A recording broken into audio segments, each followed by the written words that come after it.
Good evening, everybody. We're going to go ahead and do some audio checks here real quick, and then we are going to get started. Ooh, we are on the wrong scene. There we go.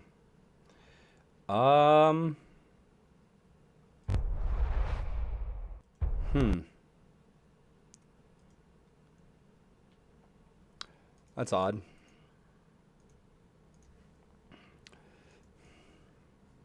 I don't know why your reactive isn't showing up.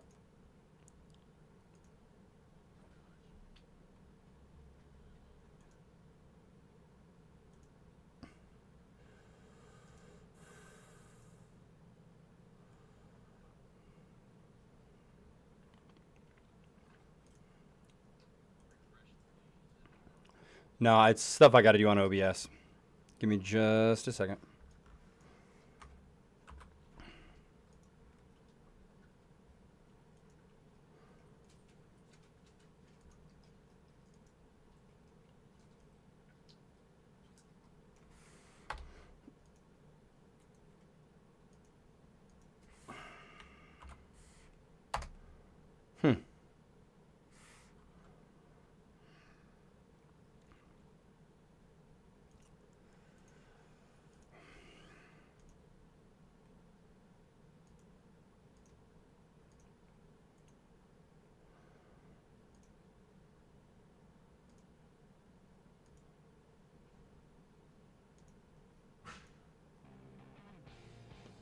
Here we go. There's the audio.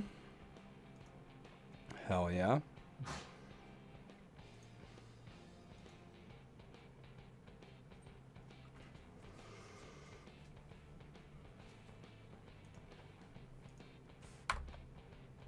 Let's just make a new one for it. Start fresh. Yep.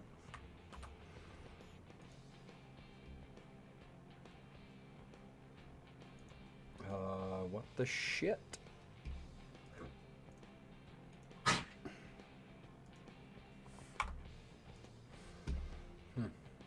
It's already gone to hell.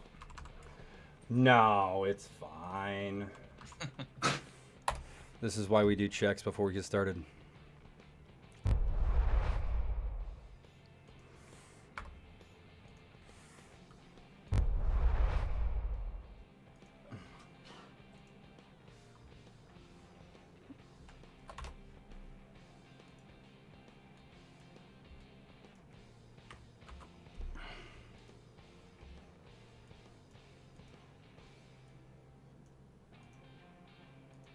It really just doesn't want to use your... Go ahead and talk real quick. Hello, hello, hello. Yeah, it really just doesn't want to use your thing, like, at all. That's crazy. I switch. I don't have one up there right now. Well, yeah, I do.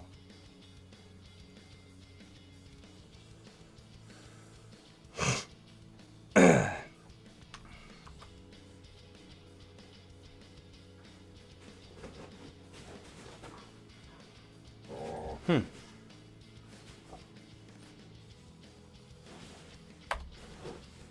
do we do? It's all gone to hell.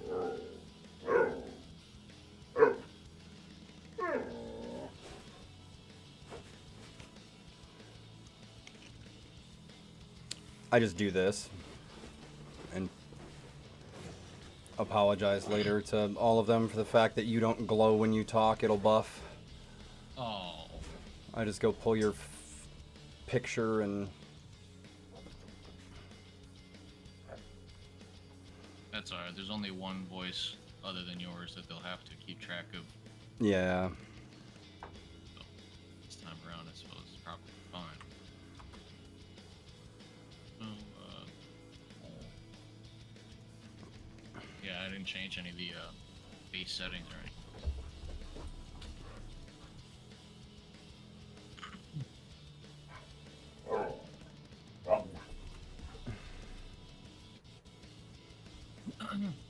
Yeah, it might have just been something on my side. Yeah, that's alright. One day.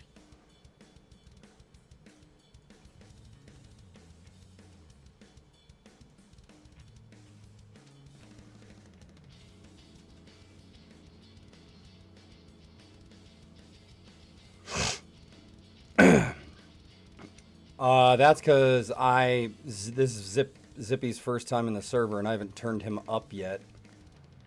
Holy shit! I still have you on 44 because you were loud as fuck back in the day. Give it time.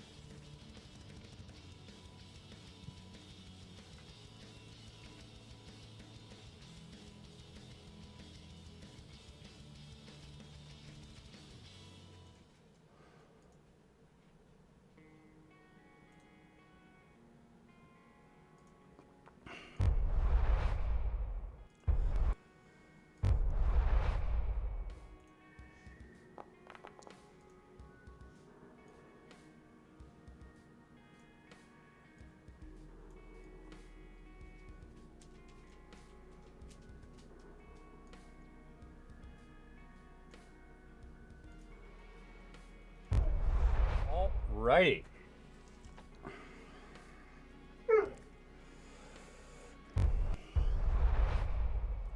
What it is. Tier. No.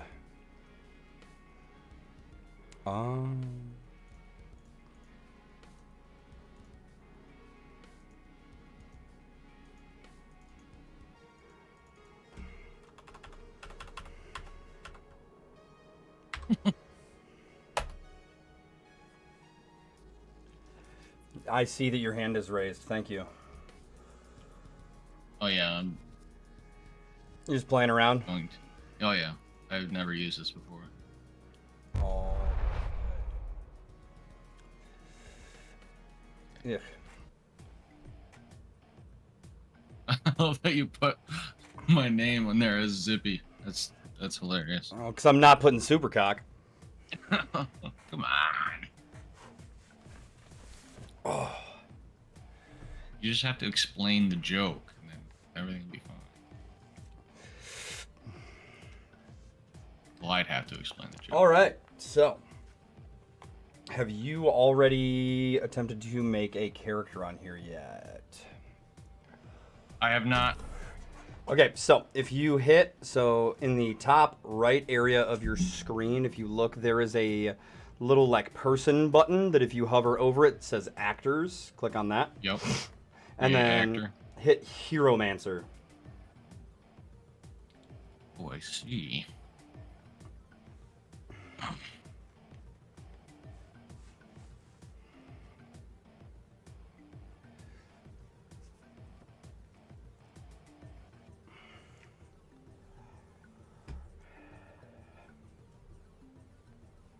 Do I need a character token?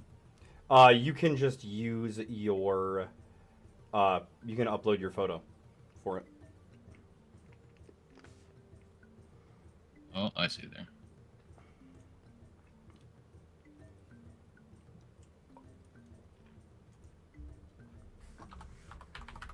That was the wrong one. That's awkward. All right, so while he's doing that, good evening, everybody. It is me, your Dungeon Master, Z the Zen Doc, bringing you another episode of Welcome to the Masquerade's prequel series. Tonight, we will be getting into some character creation for Edward Dubois, the humble police officer and monster hunter in New Orleans, played by Zippy,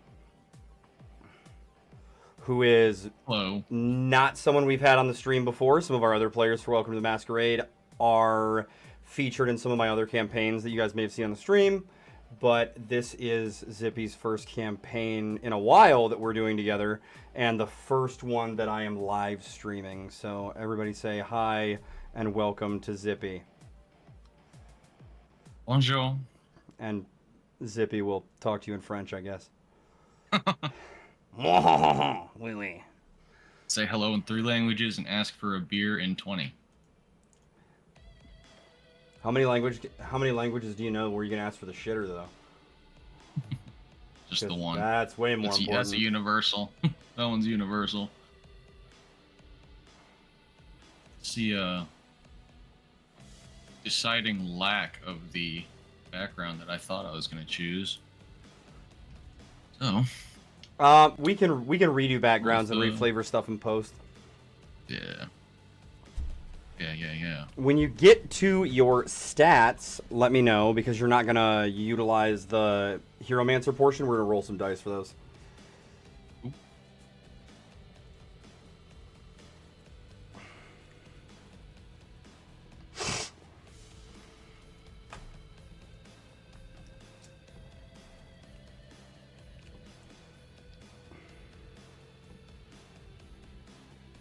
Just gonna do fighter for now, I guess. Warlord's in there. Oh, I could do. Is it? I didn't see it. I saw It is Warlock.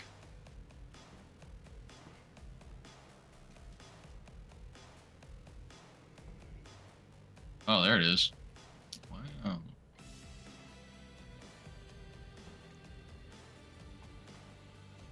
Wow.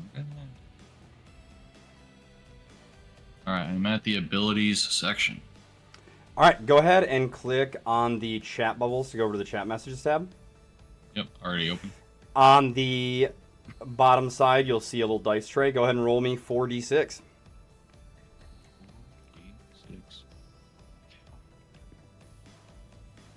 Rid of that stuff.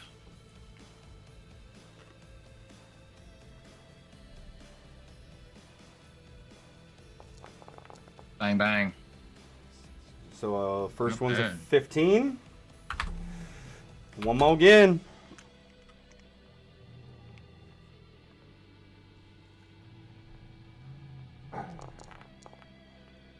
Six, 5, 4. So another 15.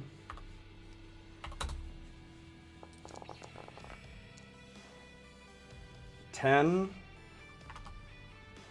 Okay, that's all right. Reroll the 1. Ooh.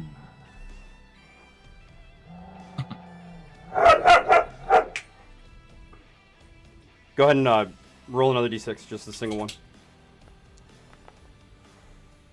That's a 9. All right, all right. Reroll the 1.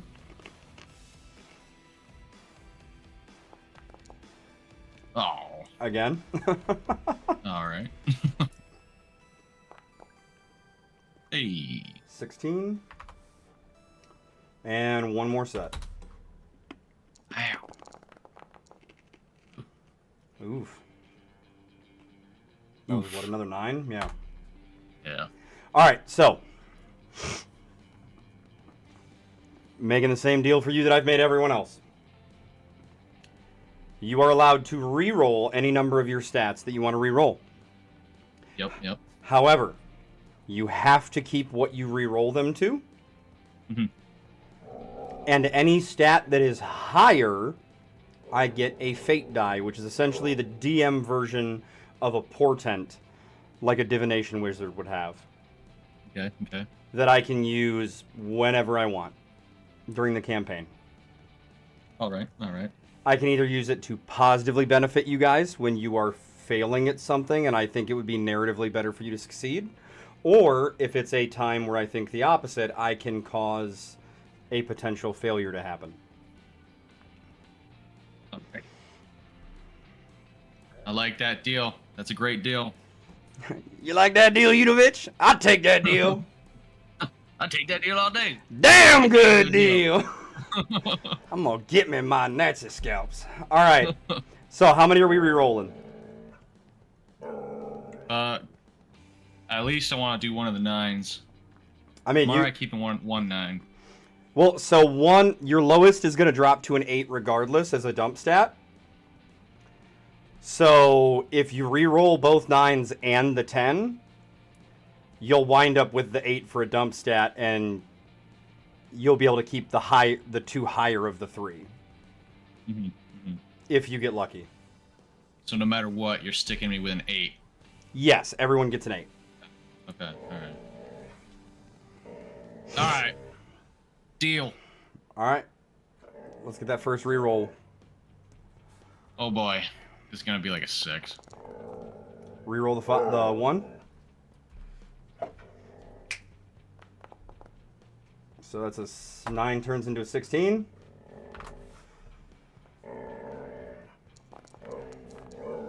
Reroll the 1. On 6. Oh! 9 turns into an 18, and re-rolling the 10. That's dirty. Oof. And an 10 turns into an 8. Which is what it would wound up being anyways. So, these are your stats. Go ahead and allocate them as you would like. That means I have received 2 more fate die.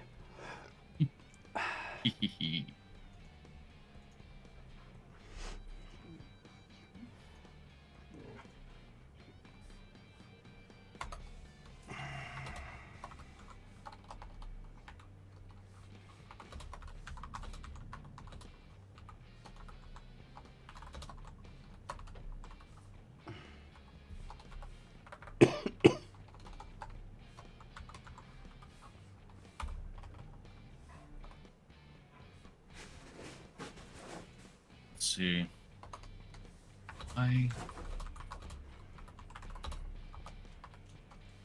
Oh, I see. But do I dump Dex or Charisma? Dump Dex. Interesting. Think.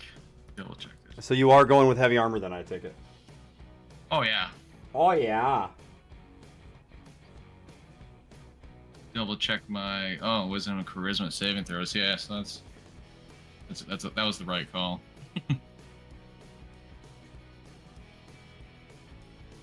All right. Oh, you need me to read you out? What is happening? All right. You need me to read you out my abilities? No, I'm good to hook. Oh yeah. Okay, you probably got them there.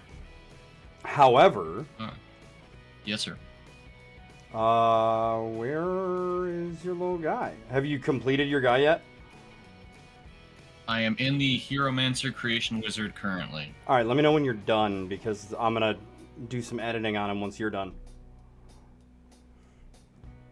All right, so let's see. Colors clothes. Yeah, I went with guard background. That works. Simple melee weapon or martial melee weapon. Because why does it not give me the option? Don't worry about it. We can just fix it in post. Okay.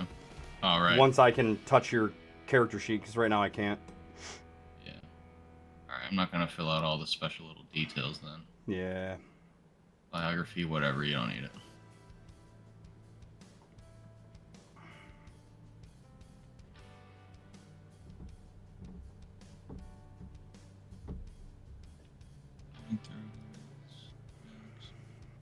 Oh my god.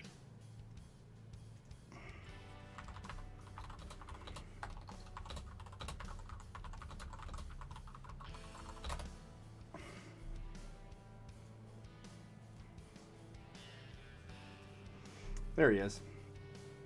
Put him in your folder.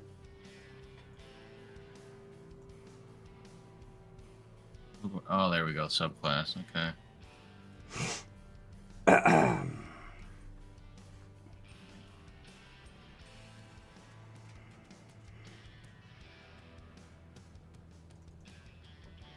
I'll go ahead and add your photo for you.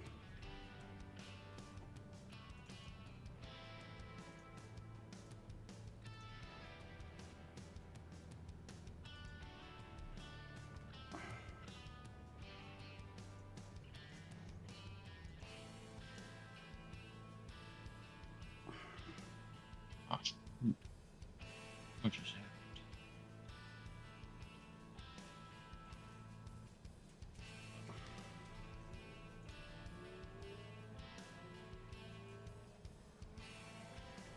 Okay.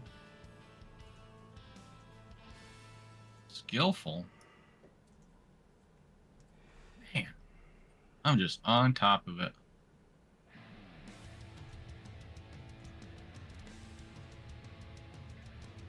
So many options. This is interesting. Um. Oh, because I'm a human. Very skilled. Yes, and additionally, with an intelligence, of 15, you get proficiency in 2 additional things because of your intelligence modifier proficiency. Because of our homebrew rule. Interesting. Also, I'm going to go ahead and give you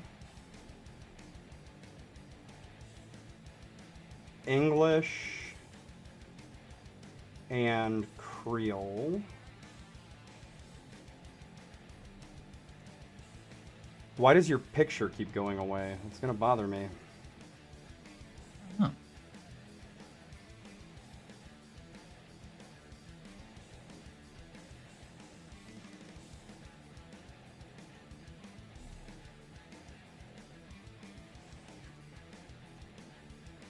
Oh, that's not you. So what's your spiel on languages? All the standard Wizards of the Coast languages? No, so I actually have a module that gives us all the regular real-world languages. Okay. That's why I added English and Creole for you. Okay, sweet. So it gives me an option to choose languages. So it's like other, fantasy languages. Yes, just ignore the languages. Yeah. Oh, my background's...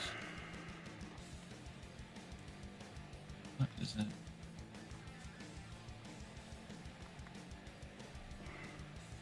Hope I didn't waste a free, Oh, I definitely did. You'll be fine. Trust. I think I chose the same feat twice. Just FYI, I think I took alert twice.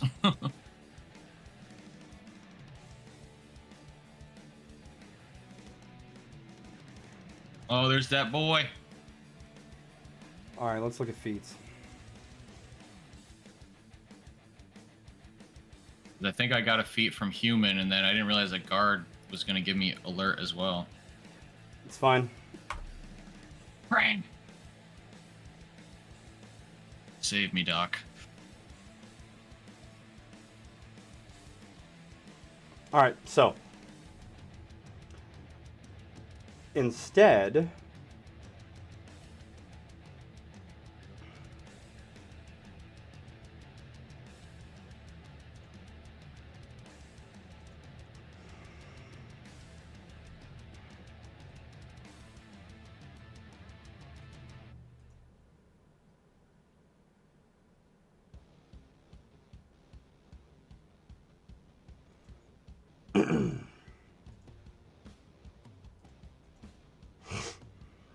It did give me specific selections for my human race trait. excuse me. That's fine. We're not too worried about that. All right.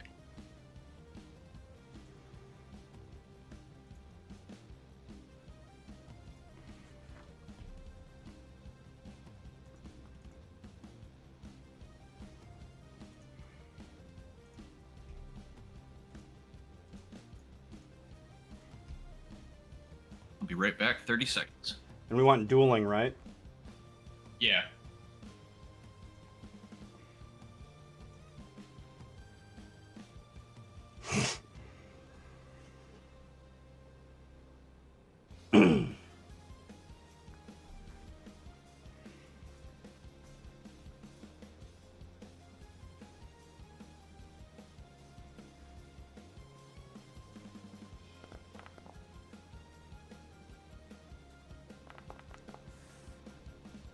Dice rolls. Yeah, I'm accidentally clicking shit. Ah. My favorite pastime. I'm a man of simple pleasures.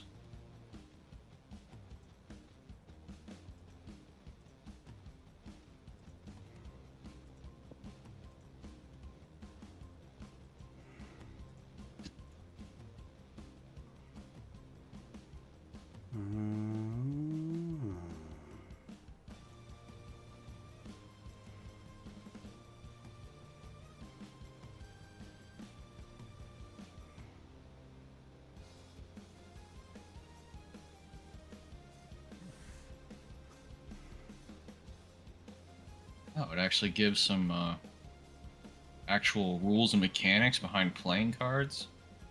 That was always one of the most useless like equipment things, was like a gaming set. Like, okay, what do I do with that now? So those cards, like I can actually make spell cards like you're sitting around an actual table, or I can even make like tarot cards and stuff.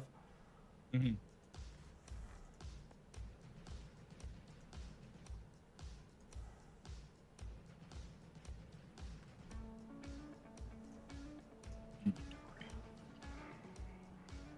What? What? Where are my weapons? I'm doing some stuff. Don't worry about it. Oh, okay.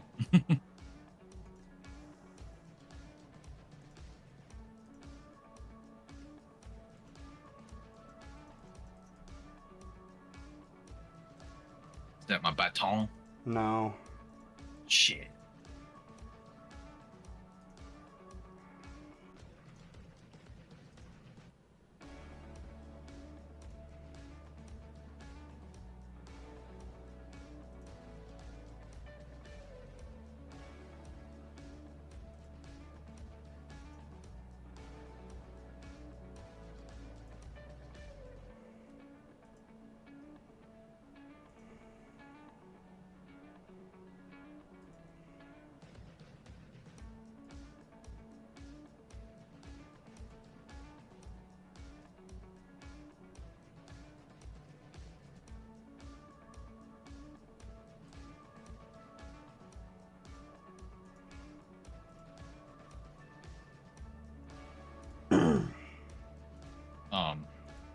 Being a gentleman from the Northeast, swearing is a rich part of my vocabulary. So if you ever have to tell me to like take it easy, please do so. Mine is gonna be worse, so don't worry about it. All right.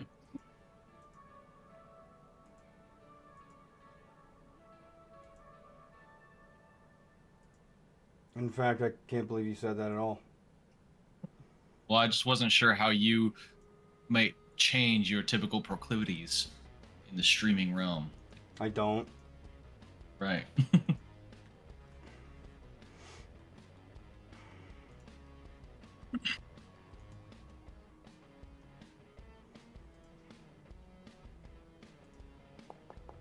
Oh, I don't know why it keeps doing that. I don't know, but I like it.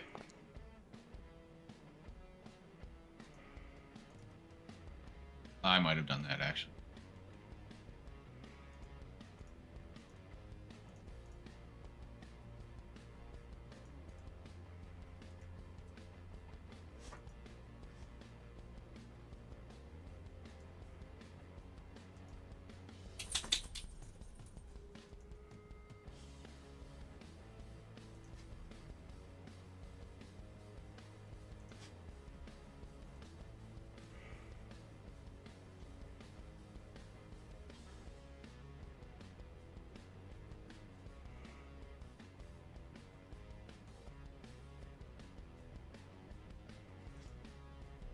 You know what I never did was never sent my reference images over. Yeah, it'll be alright. I remember who was doing it.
All right, there you go.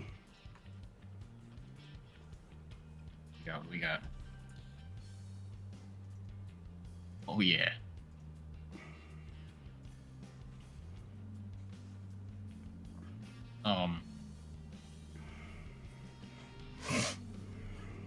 So, and obviously, whatever, whatever or however you plan on doing it.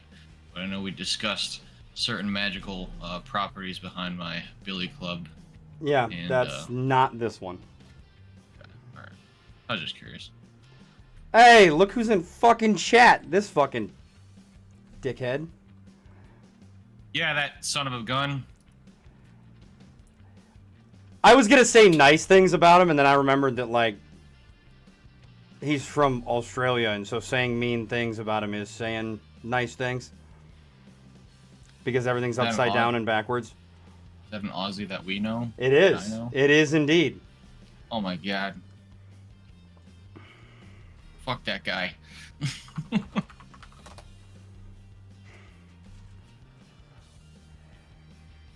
All right, your languages are added. You get...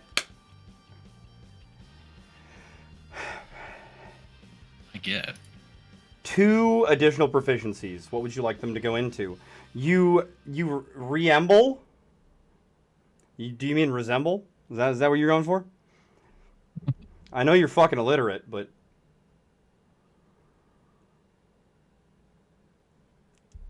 What a doofus for him to say that. All right. What additional proficiencies would you like? Skill proficiencies? Skills, weapons, tools. It can be any proficiency. Oh, okay.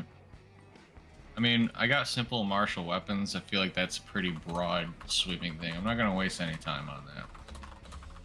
Am I proficient with the handgun you gave me? Yes. Alright, then yeah, I'm not worried. I know I kind of tank dexterity, so I'm definitely not the best on the range. I'll take history. Okay. History would be good.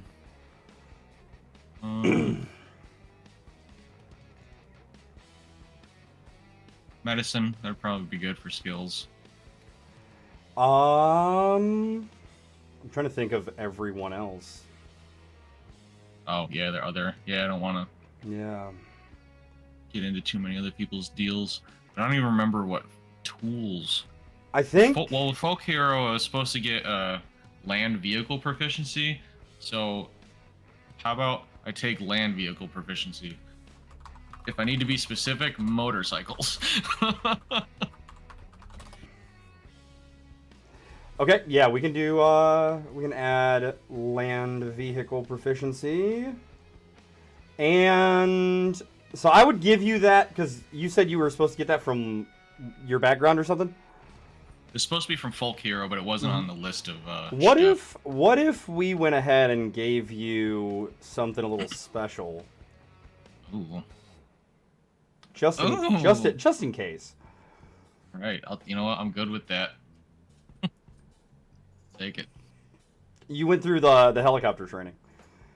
Right. That makes perfect sense. Yeah. Always on patrol. Air, land, but not sea.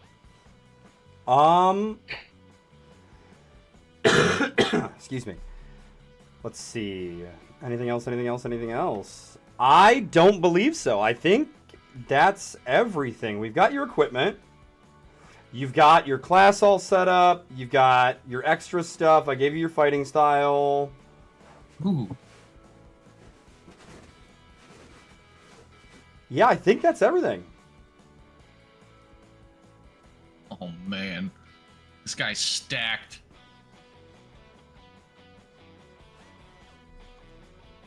All right. And if that's the case, ladies and gentlemen, I think it's time for us to actually get the session started, unless anyone has any questions.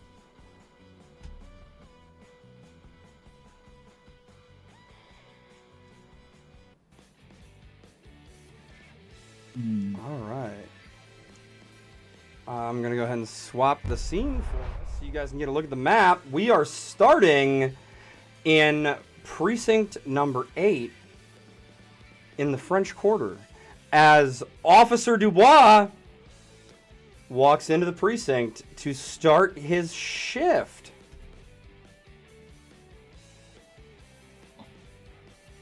Man, oh man.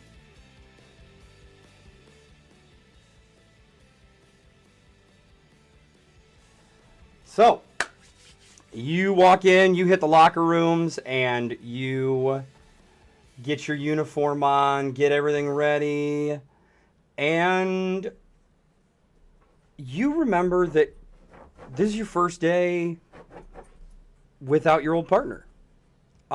He retired, and they have not picked a new partner for you yet, so you're going to be on your own today.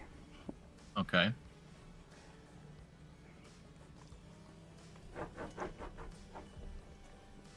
You head out into the bullpen, get your radio and everything, and you get ready to head out on foot, and you hear Officer Dubois and Sergeant Jones is speaking to you. Now, quick preliminary.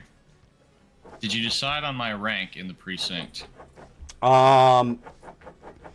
Is this my superior officer? Yes. Yes. Morning, sir. You're not going to be on foot patrol today. You're going to be taking one of the vehicles, and you're going to be doing, a little bit more on the perimeter this time, since we haven't exactly established a new partner for you yet. Shouldn't be too quiet this time of year, and you're on the graveyard shift right now, so shouldn't be too bad. And he tosses you a set of keys, and just for you and everyone else, this is what the vehicles that are used for further out patrols in the French Quarter from Precinct 8 are vehicle-wise, because Precinct 8 is either foot patrols or golf carts or ATVs. But if they need a little bit more ability to drive further towards the upper quarter and things like that, then they drive these. Oh. So this will be your squad car for the evening, Officer Dubois. Well, sir, if you really don't have any particular inclination, I'd rather patrol on foot if I can. Well, since you ain't got no partner right now, I can't, in good conscience, put you out on foot patrol without someone to watch your back, and so I'm going to put you in a vehicle. I'm doing my due diligence to make sure that you stay safe no matter how much experience you got out there, Dubois, and I ain't going to take none of your fucking sass tonight. Aye, sir. All right. You go ahead and you go get started, and keep an ear out in case anything goes wrong. I will do my absolute best. So, for the audience, Officer Dubois is about how old is he? He's early to mid 40s. So early 40s. So if you guys have seen The Rookie, he's essentially the one main one that they sing Daddy Cop about. He's that old to get into the police force. He's been doing it a couple years, but he got a late start to it. And that was because the early years of his life were spent doing some paramilitary contracting stuff with his family, who are, to give a quick synopsis, his family is the descendants of one of the paladins of Charlemagne, Roland the Paladin. So Charlemagne had 12 paladins. He was the emperor of the Holy Roman Empire. And during the Holy Roman Empire's expansionism, Charlemagne in this universe gave his paladins a sacred charge of destroying any and all fantasy creatures in the territories they were expanding into in order to make it safe and habitable for the normal humans of his empire to then inhabit. And that was like the second major push and attempt to eradicate fairy tale and fantasy creatures. The earlier one was done by the Roman Empire itself under the Caesars. So the paladins, after the empire, wound up not having a liege that they were doing this job for, but they still felt charged to do so.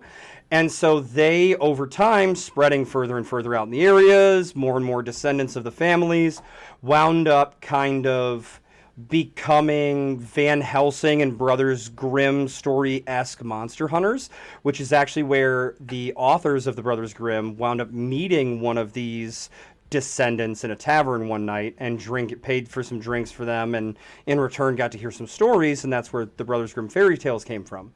Along down the line, the Dumains decided that they were going to assist with the protection effort for the colonizers coming over from France and protect them from the local fairy tale and fantasy creatures and supernatural things that were here in the New World. And so they came over, they helped establish New Orleans and Louisiana, and they've been here ever since. But over the almost 1.5 to 2,000 years that these families have been hunting monsters, the Dumains specifically have started to utilize more modern methods to protect people from evil creatures, and they actually have come to realize that there are good creatures out there as well, and that they should be protecting them and keeping them safe from any reprisal and making sure that they go unnoticed if anything happens.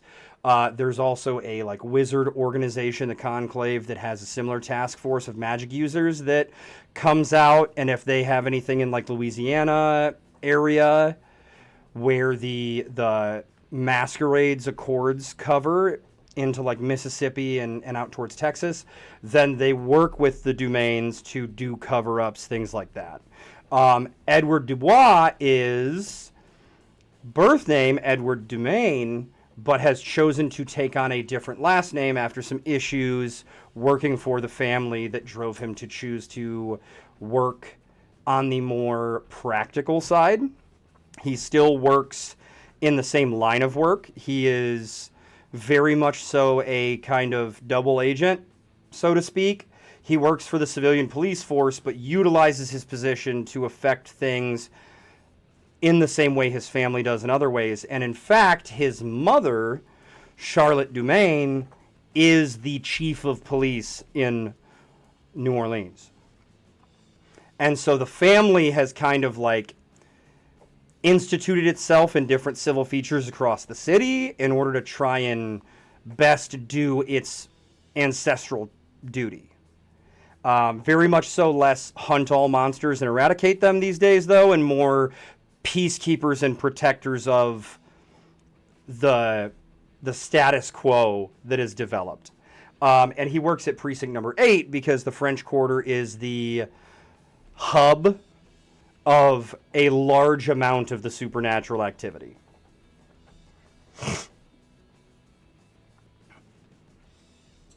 So, Officer Dubois, you saddle up in your valiant steed. Wonderful. I look with a look of disgust at this little cart. Just swallow my pride and hop on in. Oh, she purrs like every electric vehicle you've ever heard. As you put it in gear and go to drive off, you feel a slight pull. Do you just kind of try to push through it, or do you stop and check it out? I pull like a pull in the wheel, like it's pulling me to the right. No, like you're going to back out of your parking spot, and like you hit a certain point, and it's almost like a tether has yanked. Oh, okay. So kind of like a spiritual, like a. Oh no, it's physically the car. Okay. Yeah, I'm gonna investigate. You seem to have forgotten to unplug the little guy. Oh, grumble, grovel, get out, unplug it. All right, so you start your night patrol. And you, out of your bag, you pull out this little device. It looks like it looks very similar to the hand mic on your squad car radio.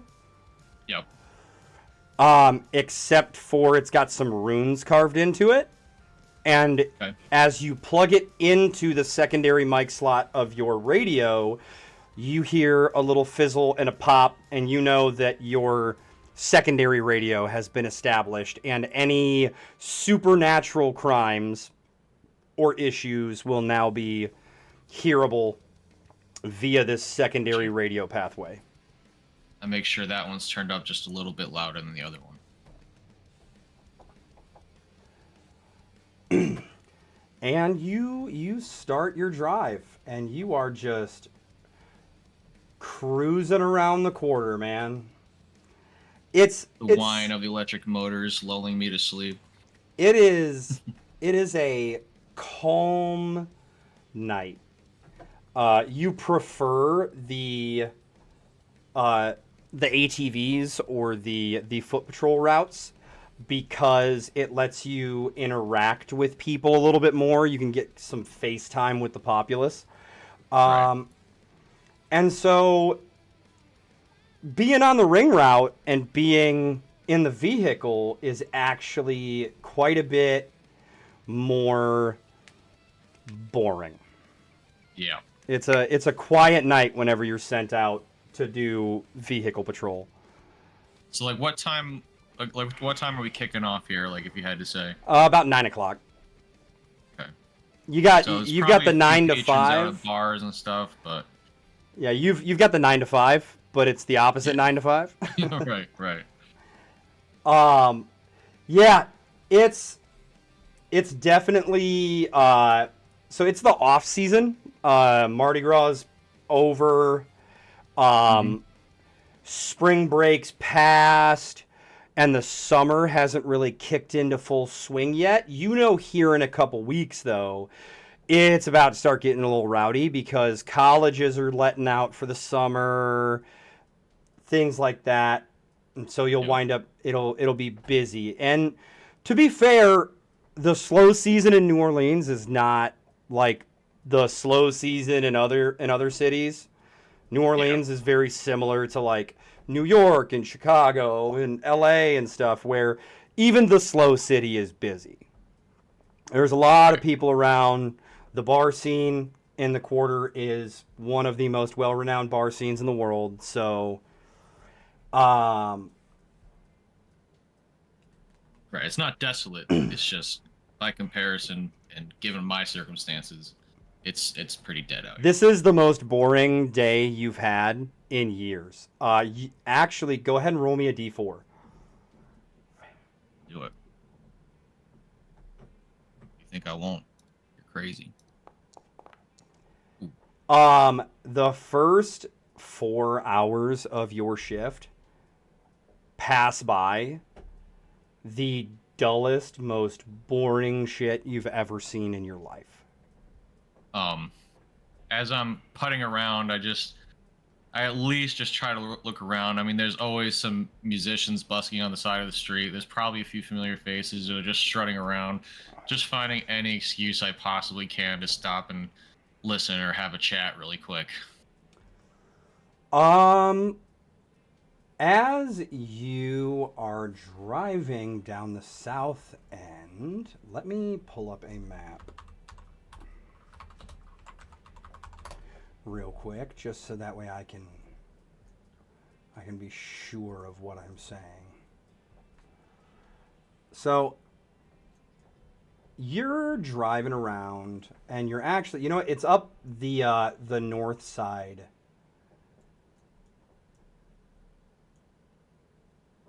And you...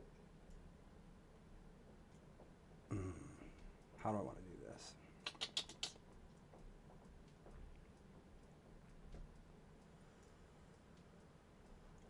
You hear a squawk over the radio.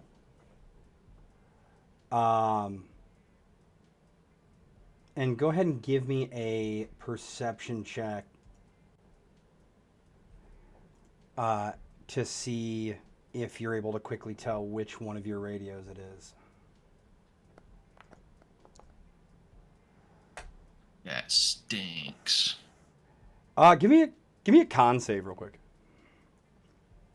As soon as I find it. Okay. So you feel yourself like start to nod off a little bit, and then you do one of those things where like your head starts to go forward and you go, huh. And as you do, you hear the squawk of the radio, and you hear closest responding unit. We have a report of a disturbance at Louis Armstrong Park. Is anyone in the immediate vicinity to where they can respond? This is Officer Dubois responding to the call for. Sorry, what was the name of the park? Louis Armstrong Park. Louis Armstrong. Yep. Responding to the call to Louis Armstrong Park. En route. Yep. So you're up on the north side of the quarter, which is by there anyways. So you're able to get there pretty quick. And as you enter the park, you see the jazz band statues, and as you walk in, they turn and they're playing their music, and you hear, "Hey, Dubois, how's it going?" A little bit of background on these guys. They are just like magically animated statues of historical jazz players. Okay. And to regular folks, when they see them, they see exactly what's on the screen. They just see static pose. Right. But you, not being fooled by the veil and being part of the masquerade, can see them as they are, and they are animated statues. All right. That have their own personalities and everything. However, they do tend to like just stick around here because it would be weird if they disappeared. Right. All right. They call out to me. Gentlemen, how's the night going for you? Oh, it's going good. But hey, Tony's up there causing problems, Officer Dubois. Tony who? Tony, the bridge troll that lives in the park. Oh. What's he up to this time?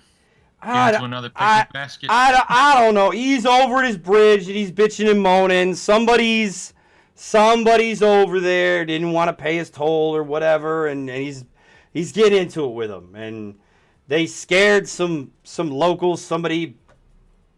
We saw somebody come running by screaming, "Alligator, alligator!" Yeah, that sounds like Tony. All right. I'll check it out. Thanks, fellas. And keep up the tunes. Hey, you know it.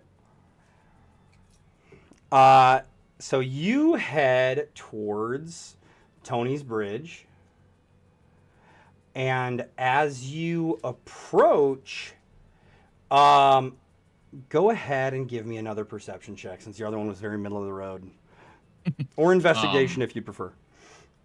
And when would you say was the last time that I've probably dealt with Tony here? Tony is a regular issue. Okay. So probably like last week he was taking over some trash cans in the park or something. So like once or twice a month there's an issue with Tony. Bridge trolls are not intelligent. Right. So as you walk up, you see the area around Tony's Bridge, and you just hear thump, thump, thump, thump, thump. Take out my flashlight, shine it around. Under the bridge, Tony is just punching the wall. All right. I'll just kind of Sorry, go ahead. Yep, go ahead. I was gonna. Sorry, go ahead. You go ahead. All right. I was gonna say I just kind of ready myself, but like, oh, hey, Tony, what's going on, man? What's happening? As you walk up and you go to say this, you hear Tony going, "Stupid Tony, stupid! Tony get tricked. Tony lose all of his gold. Tony did a lot of collecting this week, and now Tony has nothing, and Tony's not gonna be able to pay the queen." Ah! Do I have any background on this queen that he's referencing? So a lot of the Fae actually tithe back to the court that they originally belonged to. And so he could either be talking about like Titania, the queen of the summer court, or he could potentially be talking about the queen of the Unseelie court, or some other Fae queen. You don't know Tony well enough to know which court he belonged to before he came over to like the prime material plane. Right. So I'm just going to excuse me, I'm going to continue to approach, making sure he knows I'm there. Like, Tony, calm down, man. Calm down. Tell me what's going on, Tony. Which queen? Oh, hey, Eddie.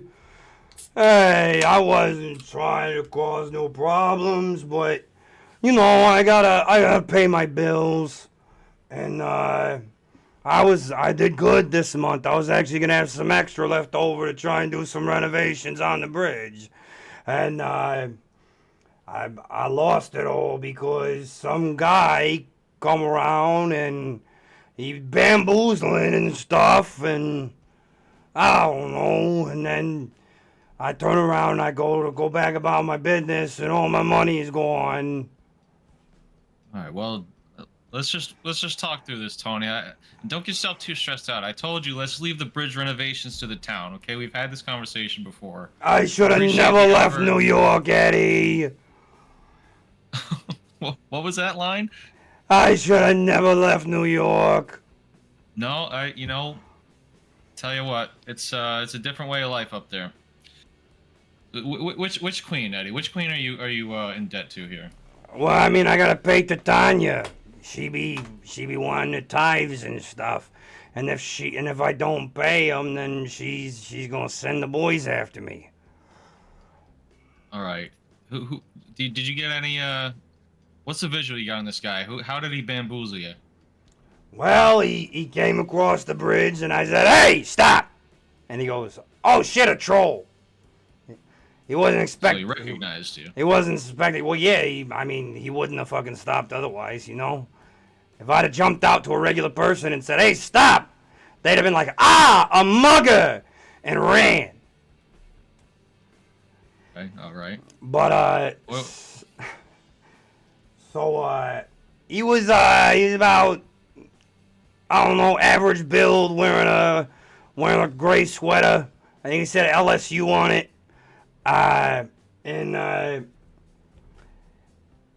He told me that I could be doing a lot better, and that he had some ideas to help me improve my bartering tactics for the bridge. And so I invited him down under the bridge for a spot of tea. And speaking of, I still got the pot on. You want some tea, Eddie? Why don't we just get through the story first, and then we'll see how dry my throat is. Okay, all right, Eddie, all right. So he comes in, we're having tea, and he tells me about using psychology to try and get people to want to pay me to cross my bridge, make the bridge desirable or something. You know what I mean? Okay, it sounds like a pretty Solid business tactic, I Yeah, guess. he said that it's not about the people crossing the bridge that I stopped to make pay. It's because then I'm paying them to do so, like they could just walk around. It's about like making it an experience and like making them want to come enjoy the bridge and like charging admission to it is the way he was explaining it. Right? I mean, I'm not going to get into the ethics of charging a toll on the only bridge to cross the river here, but what let's cut to the chase here. How did he get the money from you, Tony? Well, he told me that if I gave him, like if I let him cross for free and I gave him an additional amount equal to what he was being charged to cross, then I'd be able to buy into this program he's running that you know it's like t-shirts and things and other shit like that, and Yeah.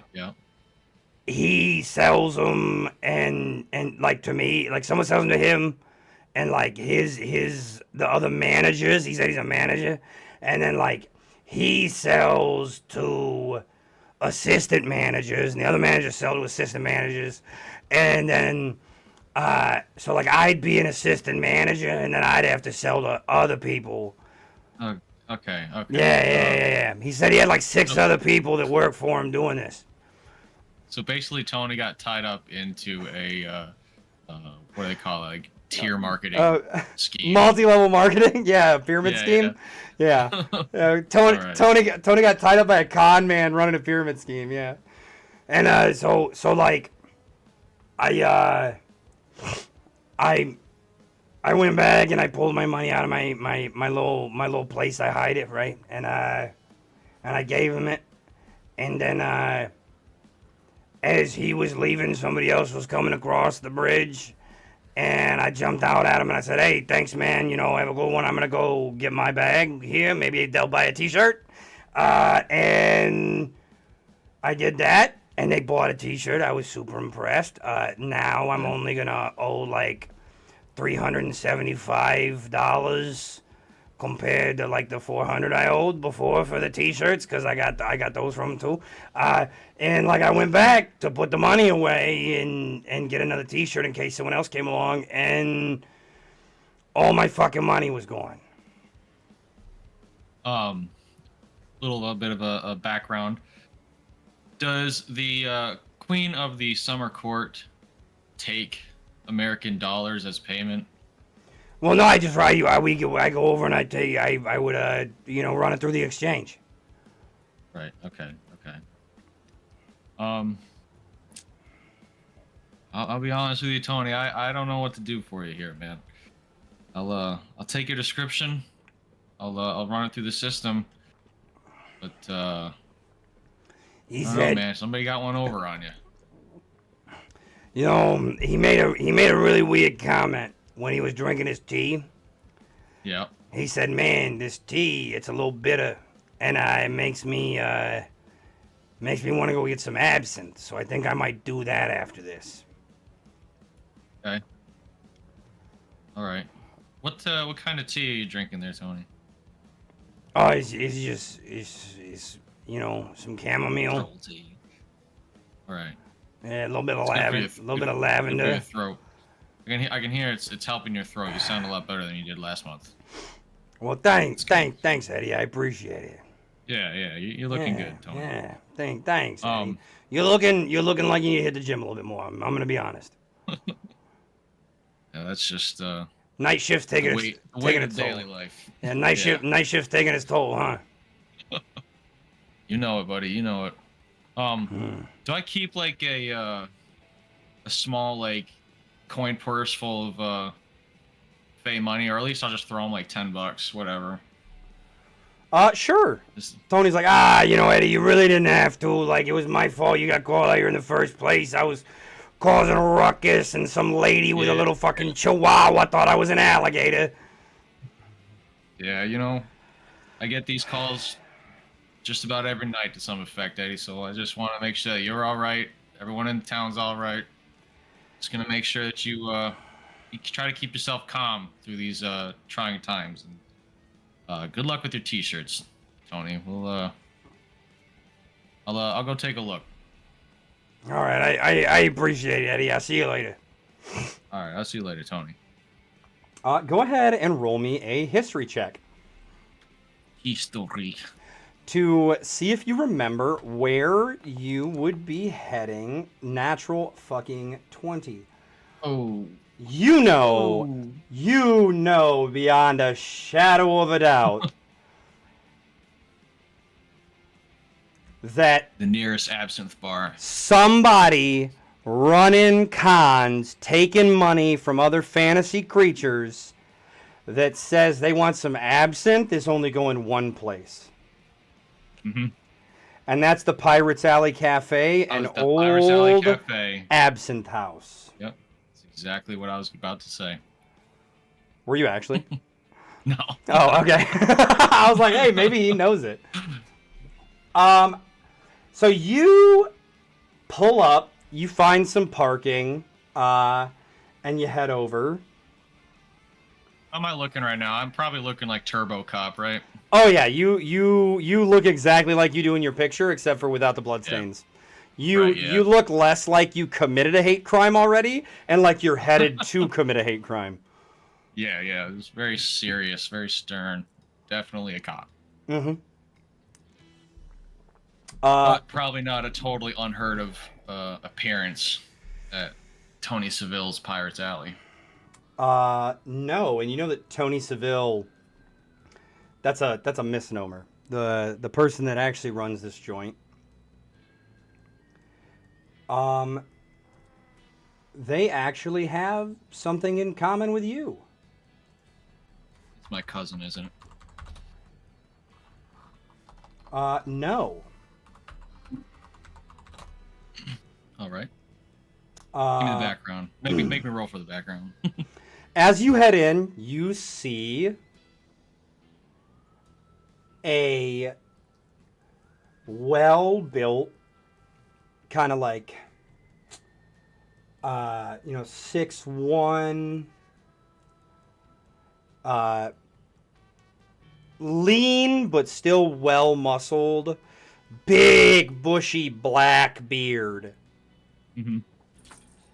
A scar over one of his eyes, his right eye, and he's pouring glasses of absinthe and like setting up the water drip for it and everything else for a group of people at the bar. He spots you as you enter and he gives you a little nod.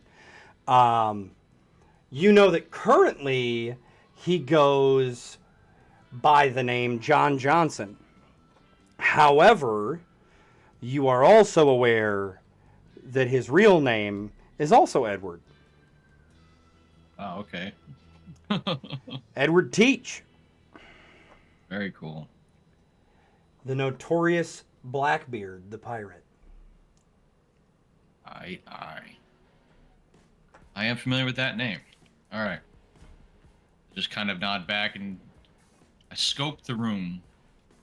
Keep my distance. I know I'm making people uncomfortable, so I'm just going to walk up to the bar, approach John Johnson. How you doing today, John? How's it going, Officer Dubois? How we doing? Oh, back on the beat. He Okay. he tosses a coaster down and he reaches over behind the bar, pours you a drink. It's What did he pour me?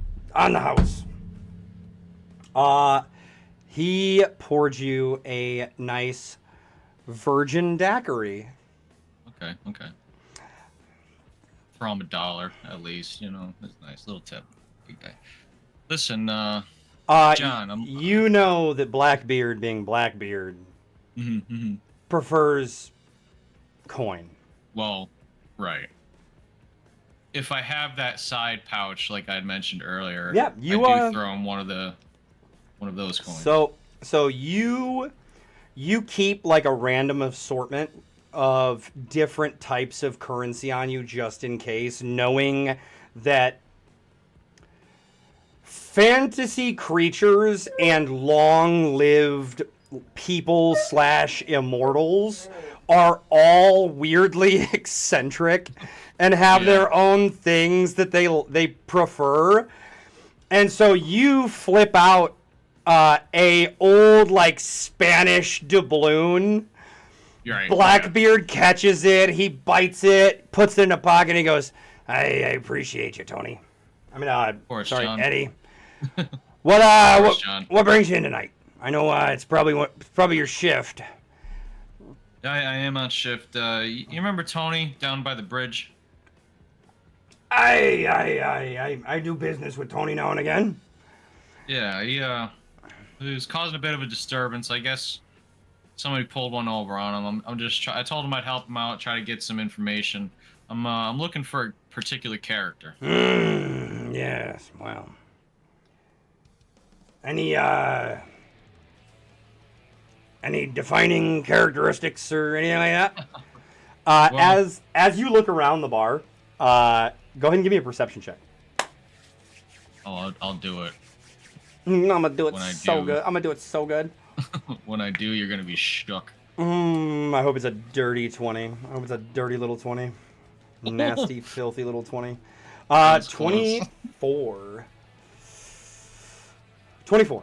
On a 24, you look around and... describe him to him, but Yeah, so before you describe him, though, as you look around, because it was, like, I should have had you do this as you came in.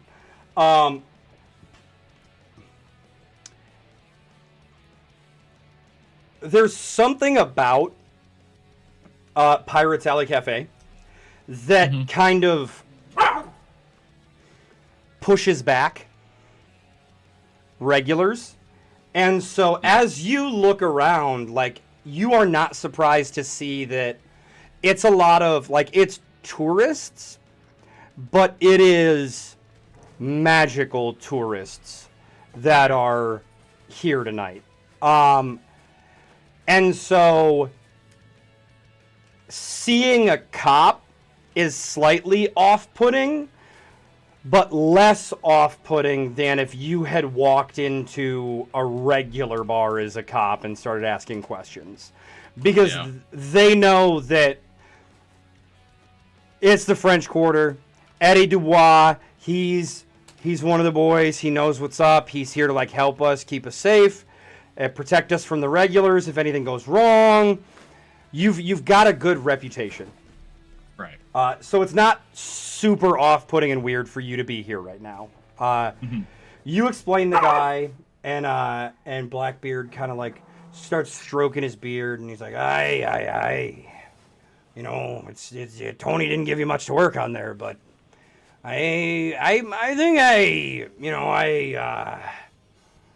remember a guy, a young man. He was actually one of the, nighttime folk." He says as he looks over, and you notice that, like, there is just, like, one regular ass, like, dude who really wanted some absinthe and saw the old absinthe house sign. Right. Had no idea what he was stumbling into. Has no idea what's going on, and so Blackbeard's being a little cagey, but, like, when he says one of the night folk, what is your initial thought? One of two things. He's either talking about vampires, Bingo. or he's talking about some drunk college student night guy. But He's talking about, he's essentially saying that it was a vampire that had tricked Tony. He wasn't from around here, and he was actually asking about how to potentially get in contact with the local coven, which means he's also very new to the life. Coven. I'd be surprised if he was not a potential danger to some regular folk. However, the fact that he was looking for the group does mean that he's potentially trying to do the right thing, because if he were to wind up hunting in the local area, they would not take kindly to that. So Well, maybe I can have a chat with him, and maybe we can get him into rehab. Little you never know. little Bloodaholics Anonymous. All right. So I see the guy that he's referring to. No, the guy that he's referring to, Okay. he told you Has come and gone. However, you do know just from what he's told you that if the guy was looking for the coven, then he would more than likely be heading towards another part of the French Quarter that is the home to Potions, which is a speakeasy that is ran by the Coven. Yep. And it is very much whereas Pirates Alley has a ward on it that pushes away regulars, the vampires don't have that kind of magic. And in doing so, it would also push away potential prey. And so they have set up, because they realized that, people love the idea of a secret bar. Right. And so they used the idea of people romanticizing speakeasy culture during Prohibition, and they bought out a Prohibition era speakeasy, like, hideaway little bar, and they are now running it as a masquerade business that also brings in the odd regular that they're able to use to feed on. However, it is regulated, it is well watched, and they do not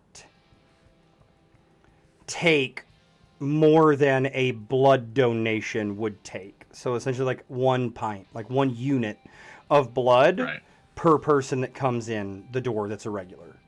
And even if there's nobody there looking to feed fresh, what they will do is they'll take a unit off of a regular that stumbles into the speakeasy that's drunk or whatever. They'll take a unit off and then send them on their way. And so they have stored blood as well. Right. And they also import their blood from other channels as well to fill it out. Yeah. I'm sure it's all a permitted process. You got to keep documentations on who and how much. I mean, I wouldn't say like that deep. No. However, you do know that Max, the head of the New Orleans Coven, does keep meticulous books when it comes to things that are required to be tracked per the Accords. Yeah. And he has been the head of the area for a long time. Yeah, that makes sense. Like, he's known more of your ancestors than you can remember the names of. Yeah. That checks out. He was the vampire representative for the Masquerade Accords. Okay. He's the guy to talk to. So he generally keeps to his own area of town. The Coven controls the Coven controls a certain area of town. Yep. He normally stays to that area. However, the French Quarter is like neutral territory. Right. and so they run up that bar here in the French Quarter, and so he might be there, but Gotcha. the likelihood of him actually being at Potions is not super high. Gotcha. Well, definitely worth a trip over there anyways. And go ahead and actually give me a D100 luck check. We're looking for low being positive. All right. Oh, this you dead? Oh. Alrighty A lot then. of. If it wasn't for bad luck, I wouldn't have any. So do you just head direct there to Potions?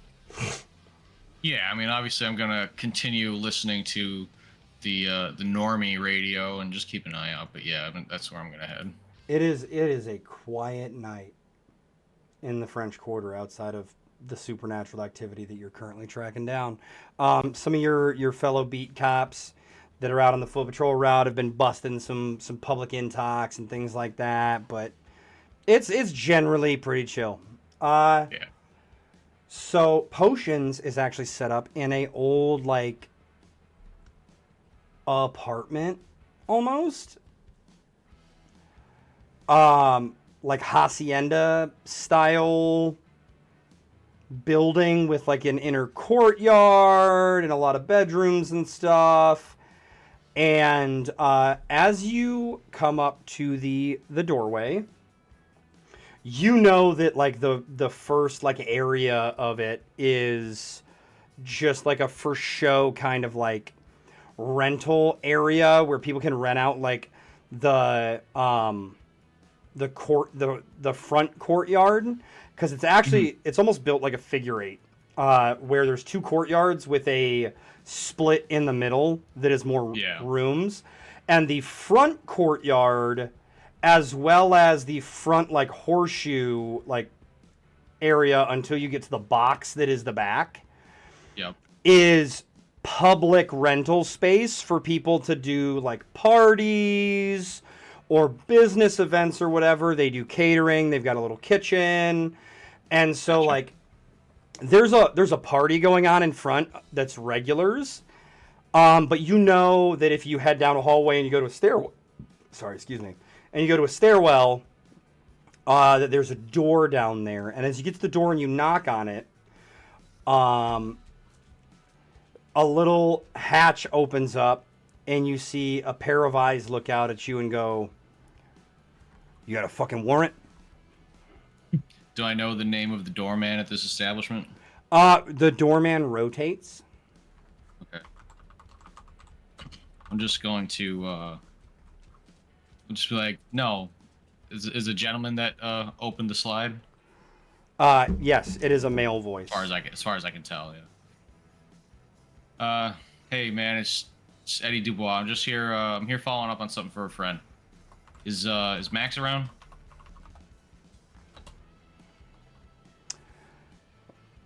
Max is at home. No. You wanna come in? I'm gonna need the password, or I'm gonna need to see a fucking warrant. All right, there, Fed. I'm gonna need something from you.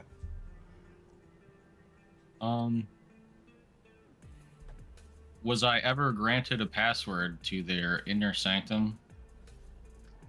Or is there some other business I've conducted here? Like, this guy should know who I am.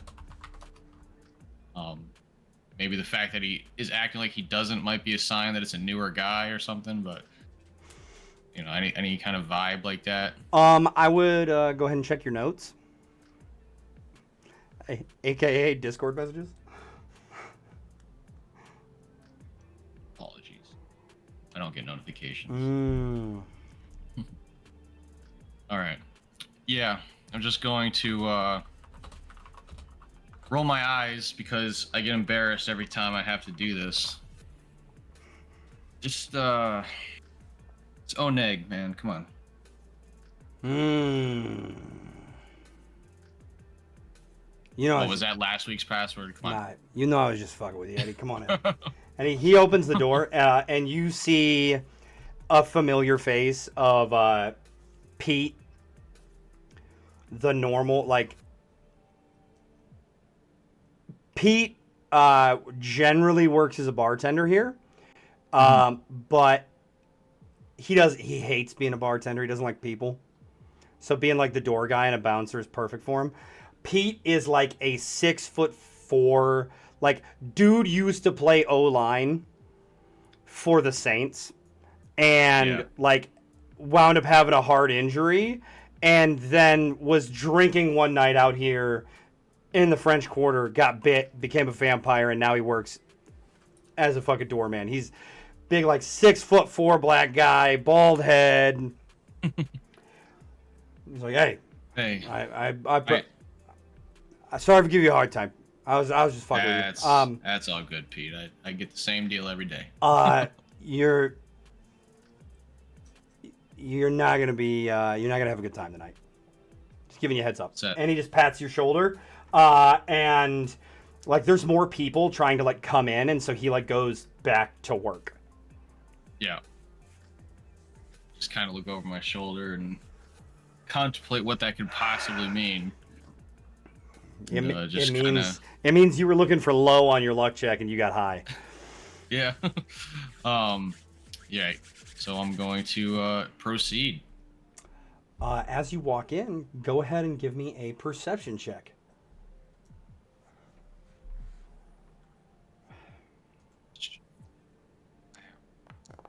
Hello.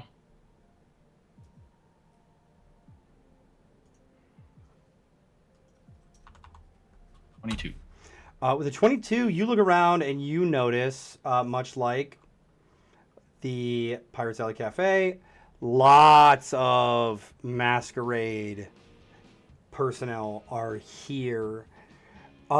In fact, you see a very familiar face pouring drinks behind the bar. Yes. Go ahead.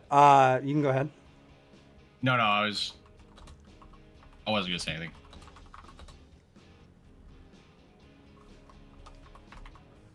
One sec. Who do I see?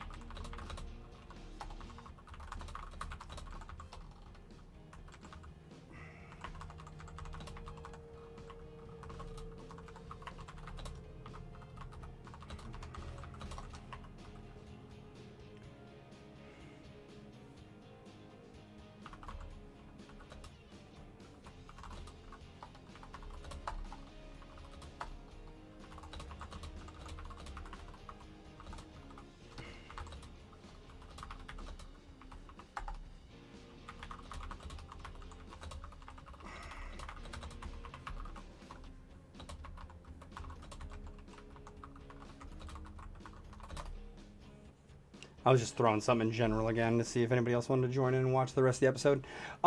So you see your ex-fiance Andrea. Oh. Is pouring drinks behind the bar. I don't like that. By the way, chat, for any of you who jump into future campaigns, for people who give me sparse stuff on backstories, this is what happens to you. You get random fiancés or ex-fiancés, or moms that abandon you, or other stuff that winds up just popping out at you through the session play. So yes, Andrea Fontanelli is behind the bar here at Potions. What caused us to split? There was some unhappiness on her part when you stopped with the more lucrative side of the family business, working with your dad, and chose to go into civil service. I I do believe the last conversation the two of you had walked in on her cheating on you. And she threw your stuff at you, called you a limp dick fuck, and said she deserved better, and for you to get the fuck out. Oh, okay. Okay. She's always been a crazy piece of work, but Italian vampires who grew up in the Northeast I might have met a few of those. tend to be that way. I steady myself, ready for action. Oh, Just pause real quick. What did I say her Yes, full sir. name was again? Andrea Fontanelli. That's what I thought.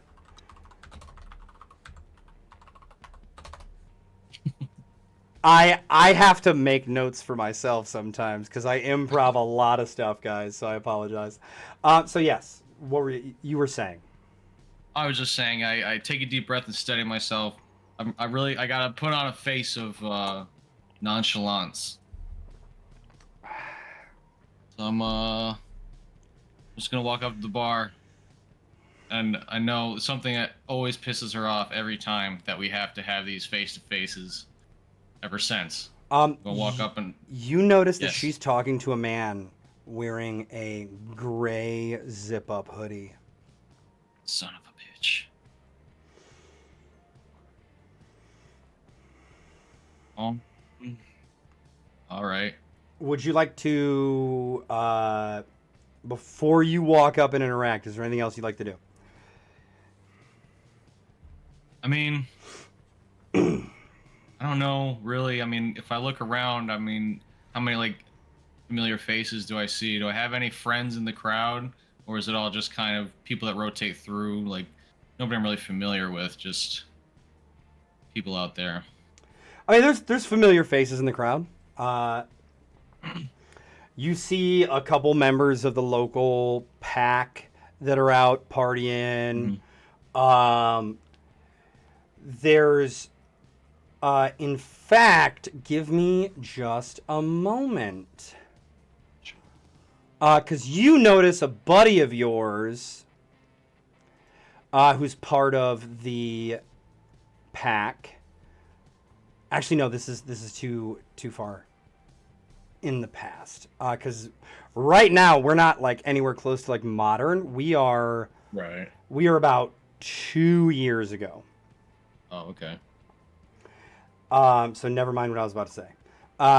Understandable. But yeah, you notice the members of the local pack. You see two people that you know. That it's very out of place for them to be here specifically. And that is Mr. Gray and Mr. Brown. Where do I know those gentlemen? Mr. Brown runs a funeral home and apothecary that is on the northern side of the French Quarter. Is he a masquerader or is he a normie? Yes, he is part of the Masquerade. Okay. Though, again, very old member of the Masquerade. He has actually been in the area on and off since the 1800s. Okay. His name is Omar Brown. Yep. And he is sitting with a Mr. Gray. Mr. Gray, you know Mr. Gray comes and goes. Your family has a, like... go ahead and give me a history check for this one. That's exactly why I took it. Oh, no. You know that your family has a file on Mr. Gray. You know that that file is very bare. Yeah. They have been interested in Mr. Gray since, like, there are notes in journals from family members about Mr. Gray back in the old country. Hmm. And they've not been able to figure out who the fuck this man is for millennia. Okay. So even just like looking at him, like, you know, like racially speaking, like I can't, like he's human, but I can't really pin him down. Like I don't know if he's a vampire just by looking at him, or maybe I do. Like I don't know what his deal is exactly. You know he's not a vampire. What? If I ask this question, it's gonna kind of give it away, I think. Mm-hmm.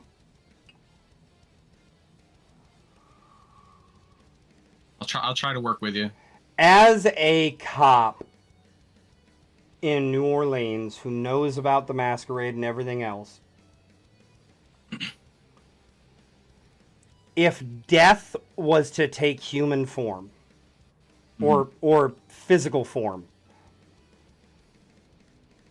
what form would it take for Eddie? I mean, I would think like a gaunt old man. Pale. You see a white man, pale gray blue eyes,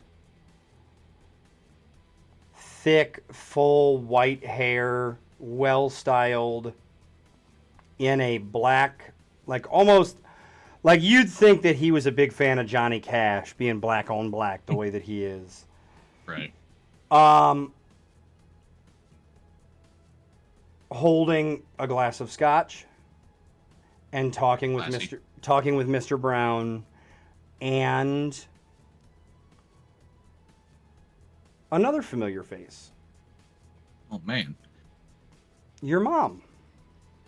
Oh no.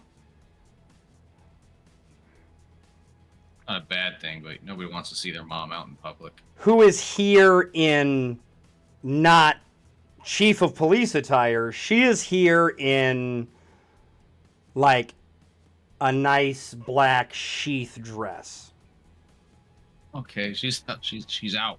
She is it looks very much like she is doing the family business role right now, not the chief of police business role. Your mother is a beautiful older woman, steel gray hair and like a bob cut, very fit, green eyes. So she's hot for a 65-year-old lady. Oh yeah. Yeah. She hits the gym. She does not work night shift. Right. Right, yeah. She's been off that beat for a long time. Yeah. Well, I'd much rather contend with my mother than Andrea Fontanelli. As you go to head towards your mother and Misters Gray and Brown, she notices you, and the look on her face tells you to stay the fuck away. All right, I'll stop. I'll look at her, look at Andrea, look at her again, and turn 90 degrees and walk towards the bar, I guess. You're want to challenge it. As you look between your mother and Andrea a few times, you see your mother's gaze follow yours. She sees Andrea, and like her face is just a little bit red. My mother's face or Andrea's face? Your mother's face. Give me an insight check if you'd like. I would like. I didn't want to ask. Oh. It was blind. Are you aware of that? I am aware of that. That's intentional. Insight Okay. checks are always blind, so that way you don't go based off of the roll. You only go based off what I tell you. Sure. Your mother has a look on her face that is not red in embarrassment. Mm-hmm. It's red in anger. Like a mama's rage. Very, very few times Like, you and your dad have problems after what transpired in your past. You and Mom are generally fine, though she has her favorite son, and it's not you. And so generally a look that was reserved for your brother, you now see bearing down even more vehemently at Andrea. The look of a mama bear that wants to rip the head off of something that hurt its child. Right. Well, I'm a big boy now, and Mom's doing something well above my pay grade. I'm gonna just take a deep breath. I'm gonna kind of like, gesture my hands down, like tell her, like, settle. And I'm gonna walk up to Andrea and the potential suspect. So as you go to turn around after motioning towards your mom to like face back towards the bar, give me a dexterity saving throw. Oh no.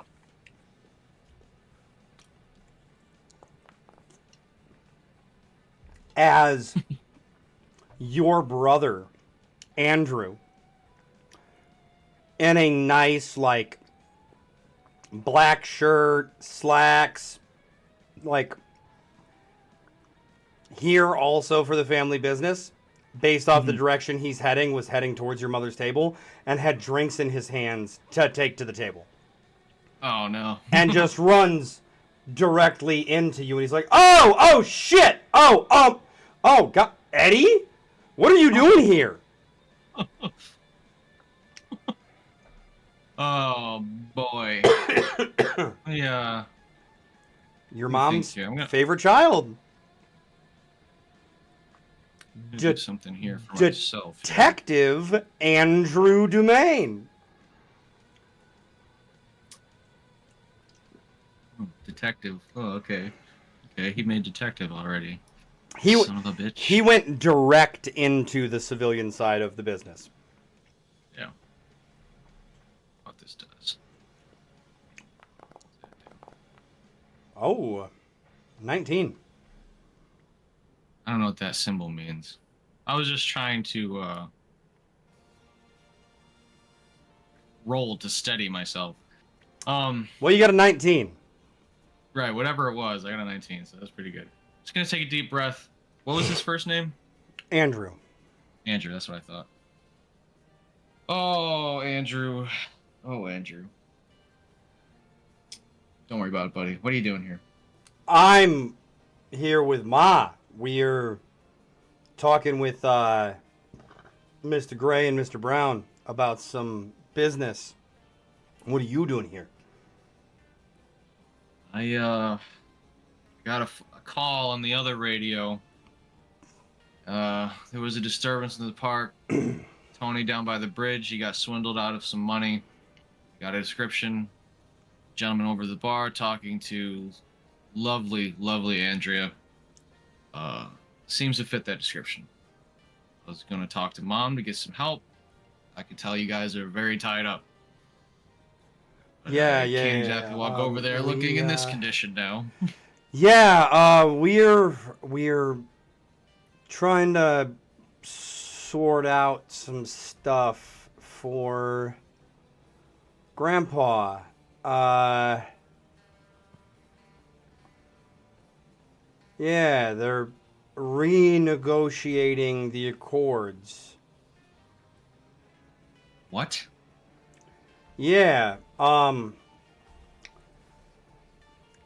every once in a while they re-up them because, the magic only lasts, like the binding magic only lasts for so long. And, there's new people that come into town that take up residence for an extended period of time that don't fall under the accords but cause a problem for them. And so we are talking with Mr. Brown because, he's been a staple of New Orleans since the early 1800s, on and off. Went and fought the war and all that, I guess. Big hero, that guy. Your brother's a fuck. Yeah. And your brother obviously feels some type of way about Mr. Brown. Mhm. Who? So is it more of like a disdain or like a jealousy, resentment kind of thing? As he continues to talk, goes, Mr. Gray, though. Mr. Gray's been very helpful. Tell you what, that guy, I don't know why the family's got such a file on him. Like, I understand he's lived forever, but, like, I love the guy. He's great. Not a bad thing I can say about him. Okay. 1 second.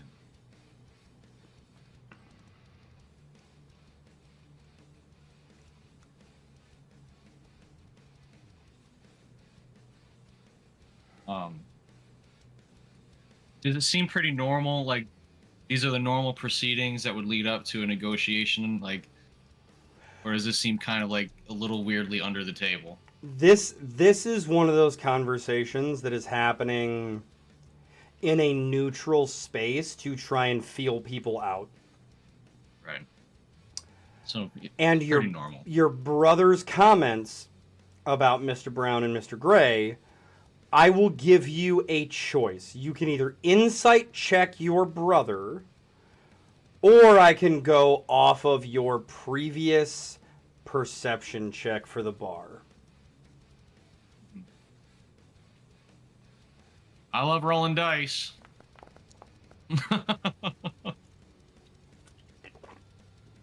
The only thing that you can tell that is the difference between Mr. Gray and Mr. Brown, especially with the fact that they normally, when they have discussions about stuff, if someone's talking to Mr. Gray, it's because he was with Mr. Brown. Yeah. But Mr. Brown generally, like Mr. Brown is a resident of New Orleans. Right. Has a business here and everything else. Mr. Brown is a black man. Okay. Mr. Gray is a white man. Yeah. And your brother is a fuck.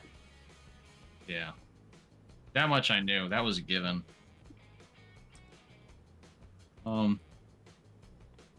Not trying to tear into the nuances of family and potential interrace, well, not related, but, people dealing with people. Gonna kind of roll my eyes. Like, yeah, well, hundreds of years we've been around here. I kind of trust the family to know where the suspicions ought to lie. You know what I mean? I don't think that's for us to really just judge. I know you've seen about as much of that file as I have. There's not much in there. Well, you've seen a lot more than I have because Dad didn't want me working on that side of the business and everything. But now you're here on this side. And I fucking outrank you. So you better get back to work there, Officer Dubois. Yes, sir. And I'm going to pat him on the shoulder and give it, like, is he my younger brother? Twin brother, actually. Okay. I'm going to give him that brotherly, you're pissing me off squeeze of the collarbone, you know? Yep. Like, yes, sir. Your brother has never been super fit. And so he's certainly not to my level. Hey, whoa. Fucking relax, man. God, and he swats your hand away. And he's like, I got shit to do. Go back to your beat there, beat cop. And he walks over to your mother's table. Yeah. You notice that the guy in the gray hoodie gets up and heads towards the back room. All right. I'm going to gaze around, make sure I don't have too many. I don't know. I'm kind of a cop in a speakeasy right now. I'm just going to follow him. It is what it is. People know me. Okay. You see him head through a back door. Do you go through it? Is it anywhere that I've been before? Like no, like this is this is like back offices kind of area. You're actually not sure what all is back there. All right, I better. I'm gonna put this on you too. I'm gonna have to go up and talk to Andrea. Got to do it. In my You hear absinthe Dow's uniform. no, so like you smell yourself. This bar isn't known for its absinthe. Like you just had like bourbon and light beer. Yeah. Yeah. Excellent. Andrea notices you walking up, and you see just like the biggest, most dramatic eye roll. She's like, Eddie, what do you want? What are you doing here, Eddie? I'm trying to work. Really, you can't leave me alone at work. And as I said before, something I know always sets her off. She looks at a patron. She looks at the patron and goes, "Fucking obsessed with me. Never date a fucking cop. Never date a cop. Well, they'll fucking stalk you, and there's nothing you can fucking do about it." You know, I always thought you looked so beautiful behind that bar.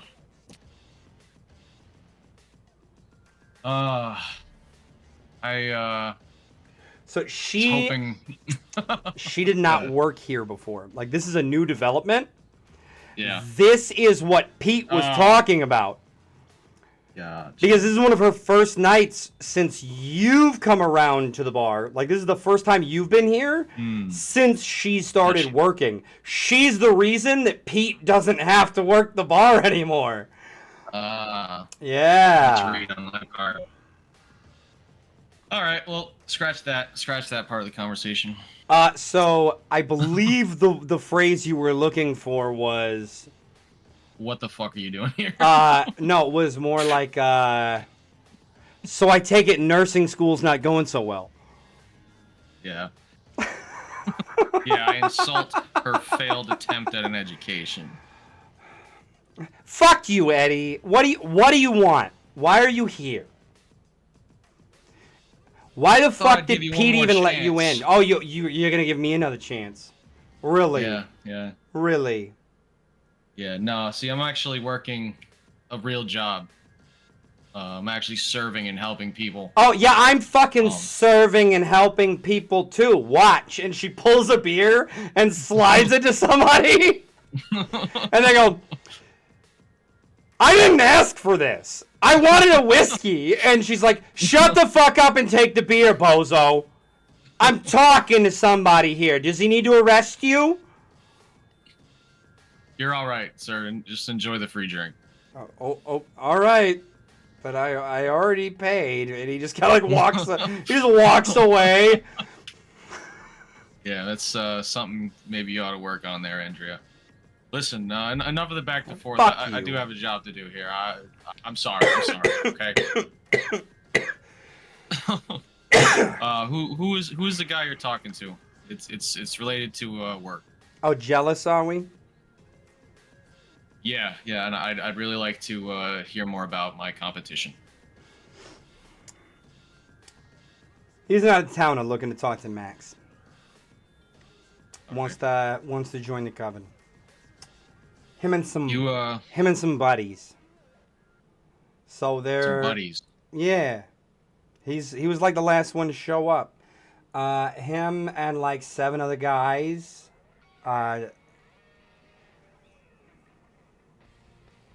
If you'd like, you can insight check that, by the way. Always like.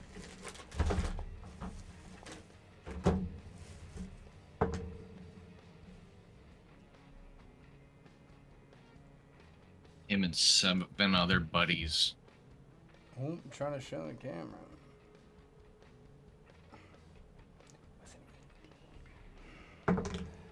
Wish there was a way I could just like have up the stream chat. Okay. You can, however, that was me showing the die that I rolled to the camera very shittily.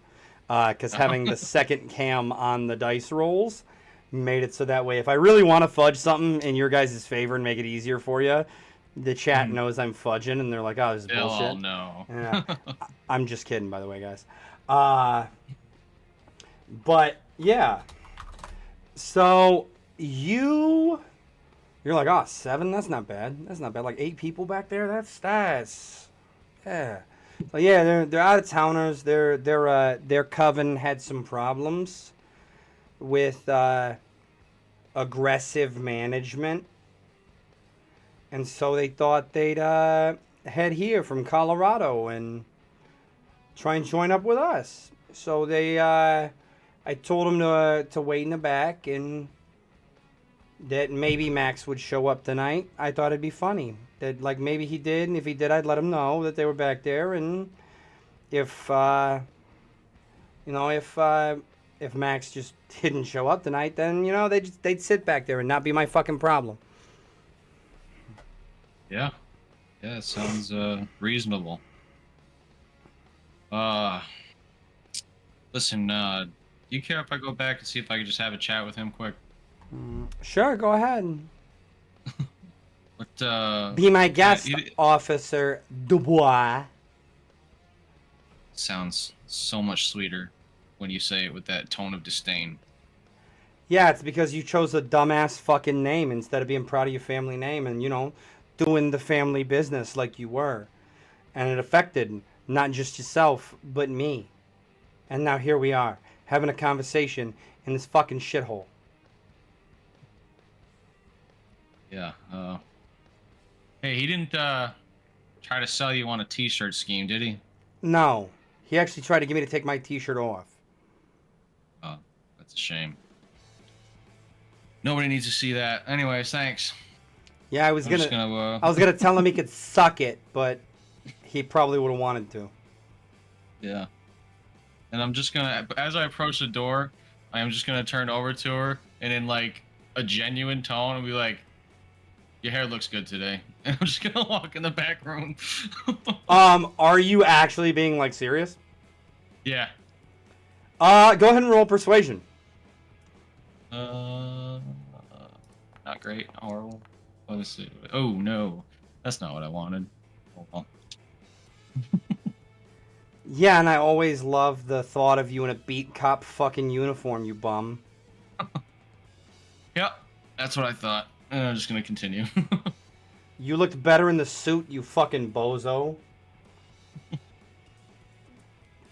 And I'm just gonna walk away. Yep. You head into the back. Dark hallways, passing kegs and boxes. Mhm. Go ahead and give me a perception check.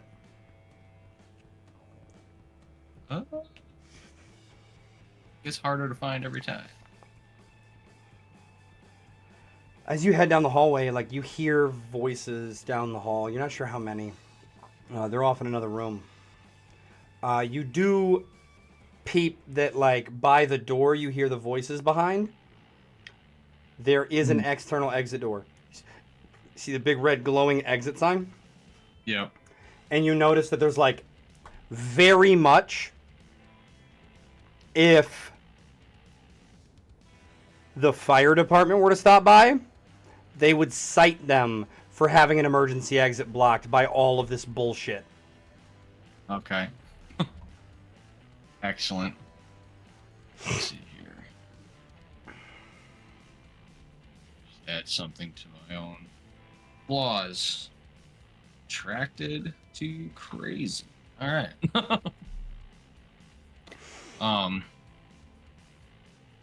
So, but that's where I like heard the voices coming from. No, the voices are coming from a door on the side. That is a potential exit.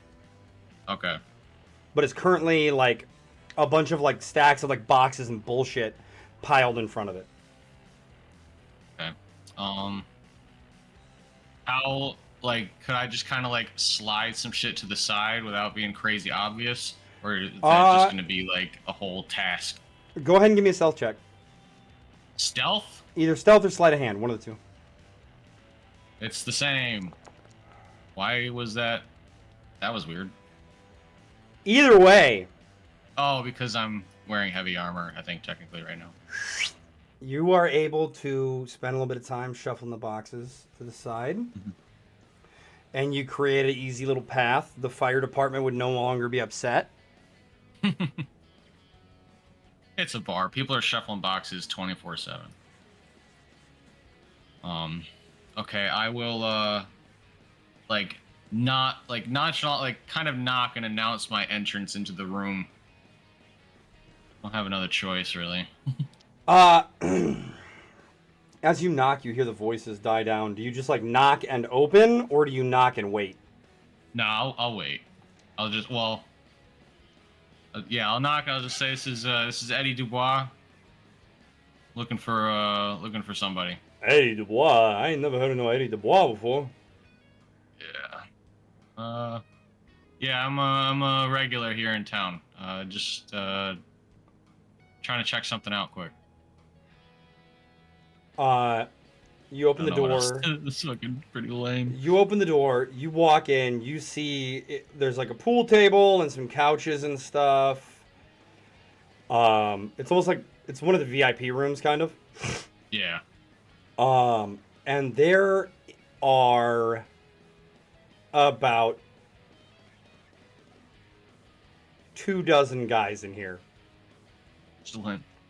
And by guys, I mean men, women, both, neither, whatever. Folk. 24 folk. Ladies and gentlethems. Yeah. And you see the guy in the gray zip-up hoodie playing pool with a couple of other people while everyone else is just kind of like, listening to music and milling about. As they see a fucking cop, though, all of them are like, "Hey! Whoa, whoa, whoa!" I'm just gonna kind of put my hands up, settle down, guys. I'm not here for any particular reason. Not here for any particular reason, then why are you here? Well, I was hoping you guys might be able to help me find somebody. A friend of mine was pretty upset about a turn of events that happened about an hour ago down at the park. Oh, at this point, it's been it was 9 when you started shift. Yeah. It was 1 in the morning when you talked to Tony. Yeah, it's 3:30 now, going on 4 o'clock. Okay. So about that long ago. Yeah, so about 3 hours ago almost. Yeah. Just I told him I'd try to just get some information for him. He's just a friend of mine. One of the guys. Don't have any problems? One of the guys walks up. How far into the room have you stepped? I'm just inside the door. Just far enough they see me. Did you close it behind you? No, I'm standing in the doorway. One of the other guys that's playing pool, big dude, big Samoan guy, walks over, looks at you and goes, "I know a bridge troll named Tony here." And he pushes you in the center of your chest. Go ahead and if you would like to move away from it, with it, give me a acrobatics check, or you can give me a strength save to attempt to resist it. Strength save. Or you know what? Or athletics versus acrobatics. I'll let you go with an athletics check if you so choose. I just eat it. You're not sure what the fuck Tony was talking about. You're not as good as you once were. But as one of the greats once said, you're as good once as you ever were. Rest in peace. And this man goes to push you, and his hand, it's almost like it hit, and this is a vampire, right? This is a massive Samoan vampire. If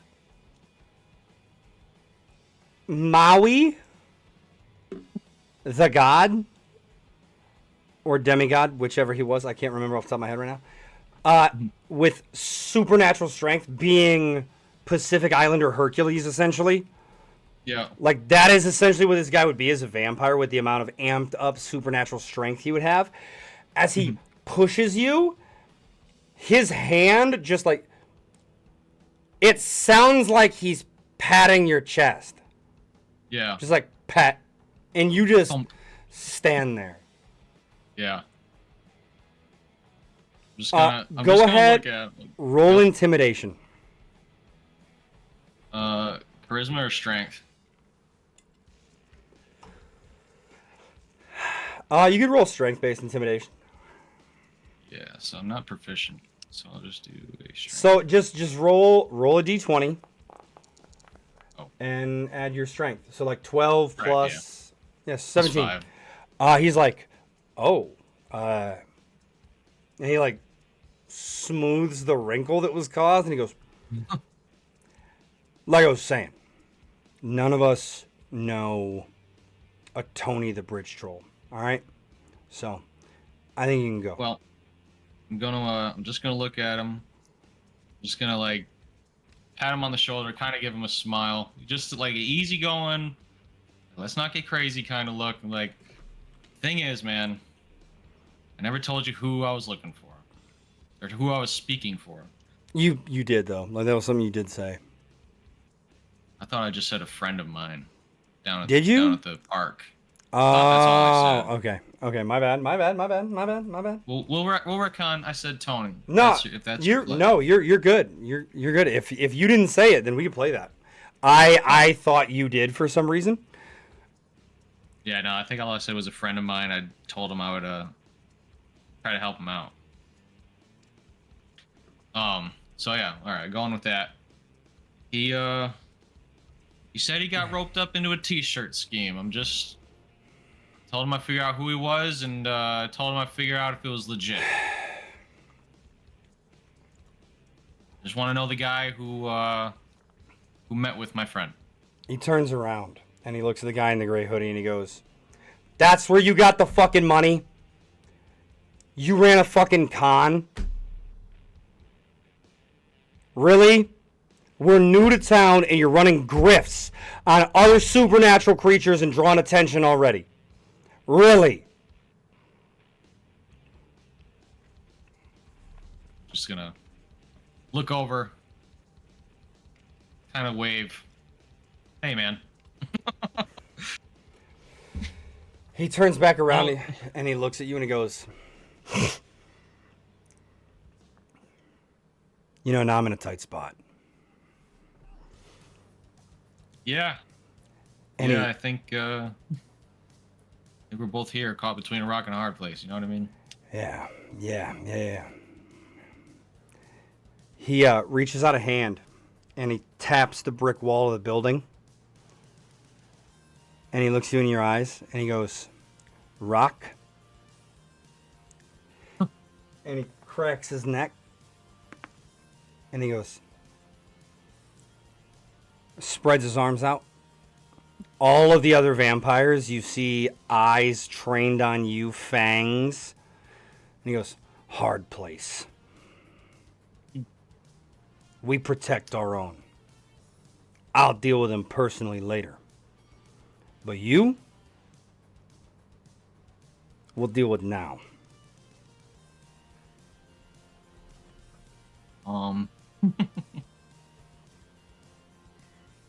Say, well, told you. My name's Officer Dubois. Friend of the people. And I got the information I was looking for, so we don't need to get crazy. Oh, no. And he, I'm gonna fucking whack him. go ahead and roll to hit. Where's my boot? Where is it? Your button, I'm gonna crack him. your croissant, your button. My croissant. With a 19, What the fuck is that? That's autumn. So this. All right. Oh. So for Zippy, because he's new. This is your first time using Foundry, right? Yeah. Because he's new and to explain to the audience who hasn't seen before, Foundry, some of the modules that we use have automation for combat. And so when you roll, if it's a hit, or if you're just rolling, it'll automatically roll it, but that's the damage. Mm-hmm. Excellent. You rear back and crack hit this guy with your baton. Like, and it's real smooth, right? Like, you pull it out of the holster. As you pull back, it's one of the extendable, like, metal ones, and it goes, Yeah. flips out, and you hit it across his chest, and you look at it, and you're pretty sure batons aren't supposed to be L-shaped. Hell yeah. And he goes, really? First one's on the house, am I right? Really? I'm gonna cut tail and try to just get the fuck out. Do you go right out the exit? Yeah. So you beat feet out the back door. You hear an alarm start going off because this is like a fire exit. Mm-hmm. And there are 24 vampires chasing you out of this fucking building right now. Hell yeah, there are. And you're just beating feet. Yeah, I'm gonna presumably cops always have the radios on. I'm gonna grab my other radio if I do have such permission. It's just like, this is Officer Dubois. Whatever. Requesting immediate backup to this location. This is, I'm not making a police radio call. Yeah, basically just explaining the scenario right now. So you're grabbing your Masquerade radio. Yeah. So as you like key the special button for the Masquerade radio, you hear some, like, as you go to click it, there's like some magical interference, and there's just like this squelch that like, go ahead and make me a Constitution saving throw. Oh no.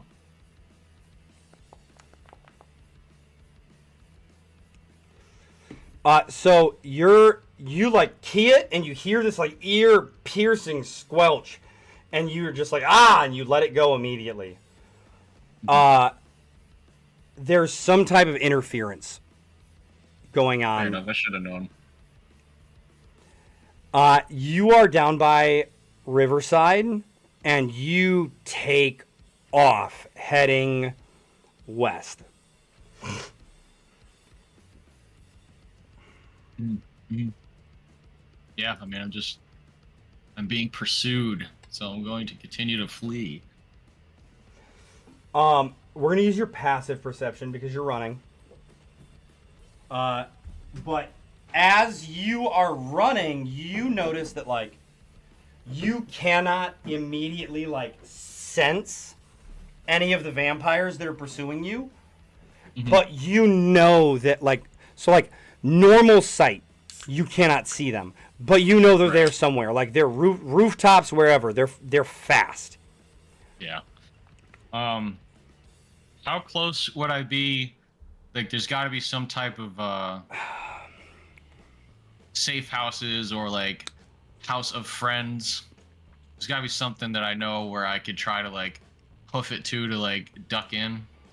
Go ahead and give me a intelligence check. Just a flat intelligence check. La gente. Yeah.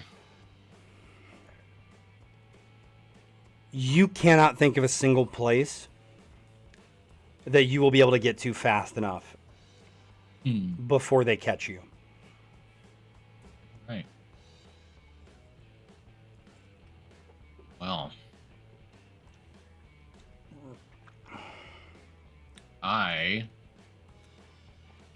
How quick can I, like, loop around to my Scooty Puff cop mobile? You've already started booking it. You're like 2 blocks away from your vehicle. In the opposite direction. Yep. You are running down the river area, and you run into like a small area with like some bushes around it and stuff, and a statue of the Maid of Orleans, Saint Joan of Arc. Yes. It is the closest thing that you can think of to put your back to, so that way they can't come up behind you. Yeah. And I assume you kind of like prep yourself. Yeah, I mean, As best you eventually, can. you know, I'm going up against superhuman endurance here. Yeah, if I can like duck behind this statue here, and just kind of ready myself. You're kind of like at the front of the statue, like under where the horse's head is at. Mm-hmm. The statue's on like a 7-foot pedestal. Yeah. You've got your back, because this pedestal's, it's pretty wide. You've got your back to it, so that way they can't sneak up behind you. And you look out in front, and you see them like pulling, like coming out of the crowd. The big Samoan guys at the front with the guy in the gray sweater, and he's like kind of like holding him by the scruff, and you see him like whispering something into the guy's ear, and he pushes him forward towards you, and you hear him go, "Deal with the fucking problem you made." And go ahead and roll me another D100. Okay. Ooh, we were looking for high this time. And you got within the range. It was 75 or higher. You hear a voice in your head, an effeminate City's voice. on my side. Maybe not the city necessarily, but you hear a voice in your head say,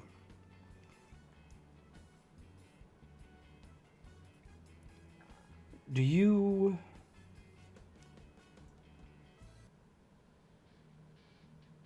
wish to represent the people and their needs against oppression, both foreign and domestic?" Just gonna like think to myself in the back of my head and like, I mean, yeah, that's what I've been doing for the past 3 years, of course. I'm a man of the people. You look at your L-shaped baton in your hand, and you know that you're kind of fucked, right? Yeah. Just thinking to himself, like, I wouldn't have gotten in this situation if that wasn't the case. You know, vampires were responsible for a lot of the oppression during my time.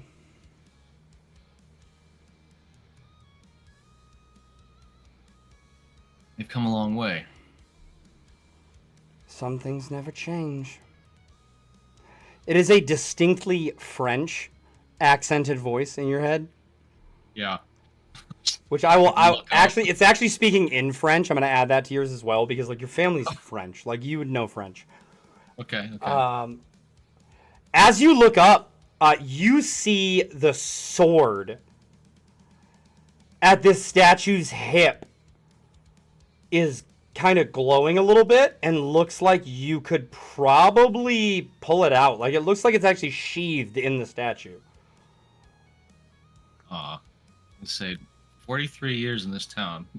And then I'm just going to try to like, I'm going to reach for it or, climb up to it, whatever I have to do in the split second I have before I get chased down by an amateur vampire. Go ahead and give me an athletics check to climb up.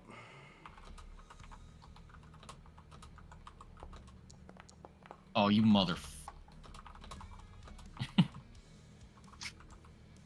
Clambering. So you climb up this statue, which was put here in 1972. It was moved over here.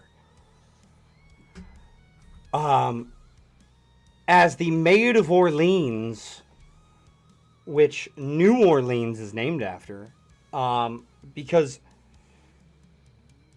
she is actually a offshoot ancestor of the Dumains.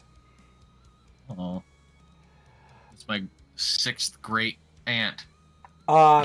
You barely make it up. As you grab the sword and pull it from the sheath, you fall off the pedestal onto your ass in the bushes. You feel hands grab you and pull you up to your feet, and you're holding this sword in one of your hands. And this gray hooded vampire is looking at you and he goes, "Really? Trying to run or grab some piece of art? Be a man." I'm gonna mutter some sort of New Orleans phrase about how everything's crazy right now. And then take a deep breath. I'm gonna stay myself. I'm just gonna push him off of me and just ready for battle. I'm not gonna sucker punch him. As you go to push him, in your kind of like confused and out of its state, you actually go to push with the hand that has the sword in it. And you just stab him through the chest. Oh. You go ahead and give me a, you know, I'm actually not going to have you roll a check until after.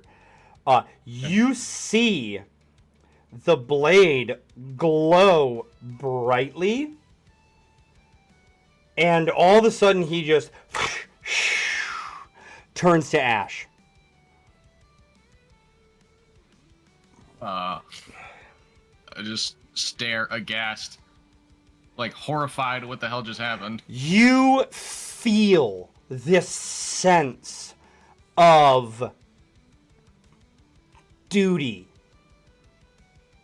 settle on you, and you hear that voice say, "Good luck, man of New Orleans. You are now the representative of the people and will ensure that they are safe from oppression.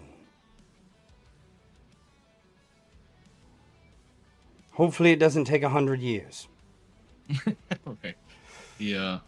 For those that, Internal. real quick, for those that don't know, that reference is because Joan of Arc, the Maid of Orleans, was a pivotal figure in the 100 Years' War in France. And you now wield a sword that was wielded by Joan of Arc herself. And you are now the man of New Orleans, and you are the protector of the weak and the downtrodden. Go ahead and give me an Arcana check. Or History, either one. Sorry. Oh, that's all right. okay. Hey, that's a dirty 20. That's a naughty little 20. That's a filthy little boy. Dirty bird. That's a dirty bird. That's a filthy little 20. Bad 20. With that 20, this sword looks remarkably familiar to you. You've seen this sword in paintings in your family's residence, both over in the Garden District and the like your uncle runs the family like training home that's like out in the bayou, where you guys have more land and secrecy to like train operatives that do stuff that are like the more paramilitary branch with your dad. And you realize that the Louvre in France does not have the original copy of Joyeuse, the sword of the Emperor Charlemagne, who, by all accounts, was Roland's uncle, but you and your family know, as descendants of Roland the Paladin, he was actually the bastard son of Charlemagne. And Charlemagne's sister claimed Roland as her own in order to protect both Charlemagne and Roland from opponents of the throne who would have tried to utilize a bastard heir for nefarious means. You now hold in your hand the sword of Charlemagne. That is a heavy weight to fall upon my shoulder. Yeah, just the one shoulder. The other shoulder feels super light right now. The other shoulder bears the weight of the badge of the New Orleans Police Department, which is an equally significant weight to bear. Though yet somehow equal in circumstance and desire to protect and serve. Yeah, you have dust all over you. You have 23 vampires watching wide-eyed. And they're starting to come out of the shock of you evaporating one of their colleagues. Mm-hmm. And they're pissed.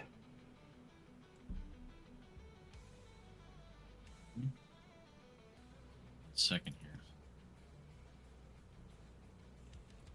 I'm going to absorb this information, gauge the situation.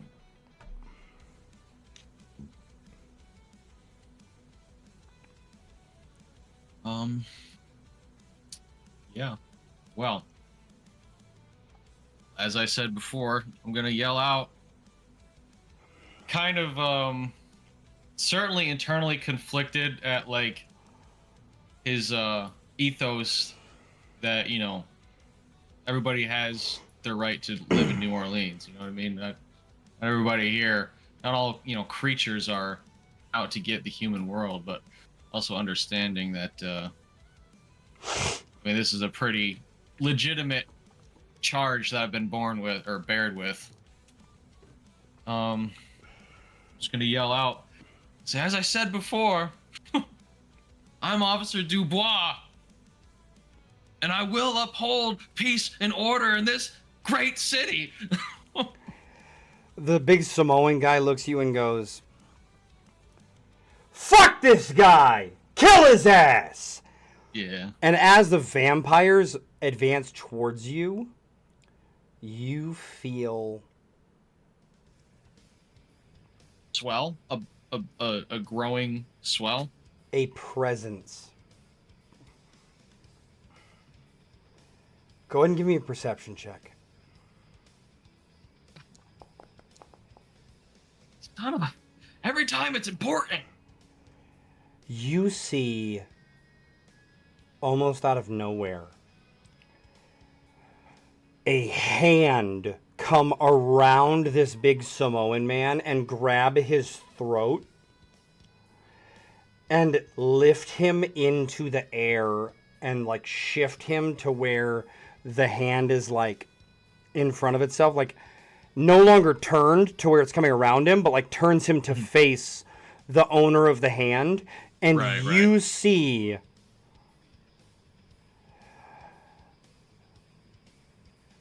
Max, the leader of the New Orleans Coven, holding this big Samoan vampire by his throat.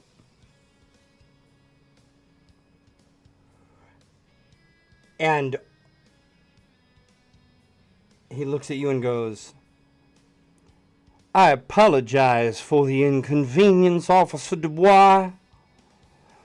Do give your mother my regards, and the Coven will handle this matter internally."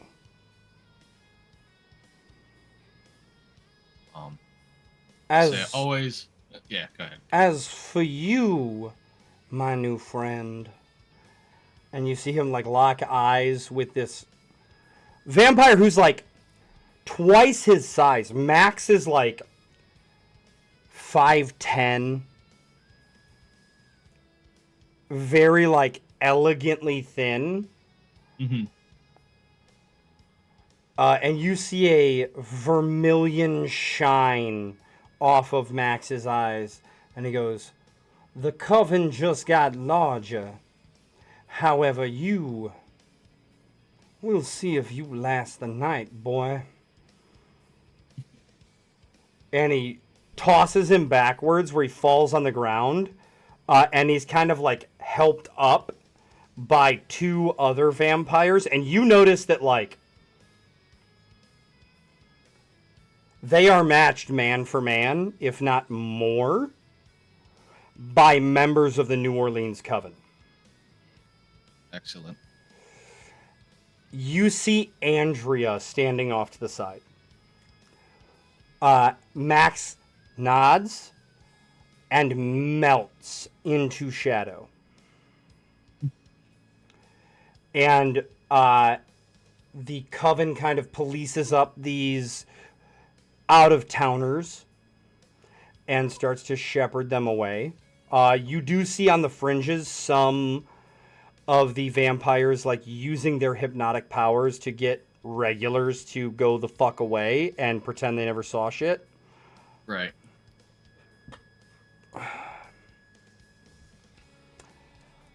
And Andrea is just kind of standing there.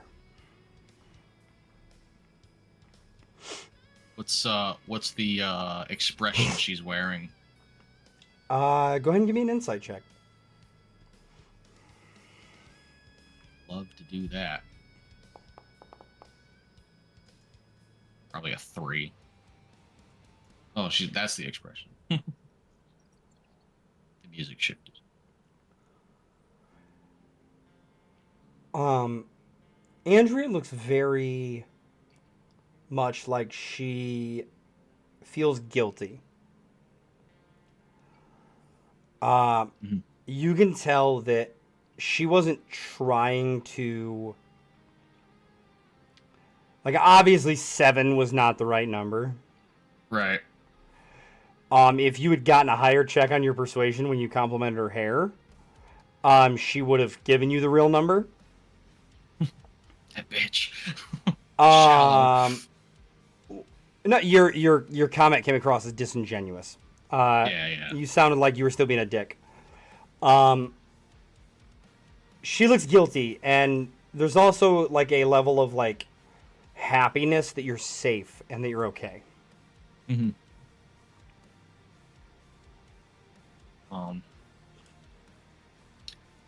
Yeah, I just gotta kind of just contend with the remorse I'm feeling, combined with the understanding of the situation. And yeah, I think I'm just gonna return to my patrol car. I'm not really just gonna kind of absorb it and just stoically just. You see her make eye contact with you, and her mouth like open a little bit, like she's gonna say something. Yeah. Do you like just turn and walk away, or? I'll stop to give her a chance to. Seemed like she wanted to say something. I'll stop to give her an ear. Like, so you noticed her about to say something as you went to walk away. How are you like? Are you stopping back, turn to her? Like, how are you stopping? Yeah, I'll do like a once over the shoulder. She goes, "Eddie, I wasn't trying to cause you trouble. I thought you'd go back and try and figure things out, and there'd be some egg on your face. I didn't think it would turn into a thing. I'm sorry." It's gonna, yeah, it's don't go looking, but it always seems to find me. I'm just gonna walk away. I'm gonna roll a D100 for her. Oh, I can see it. You hear her footsteps running after you.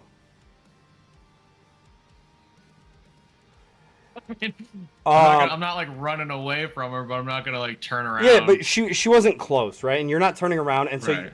all of a sudden you just feel a hug from behind, Mm-hmm. and you hear, "I really am sorry, Eddie."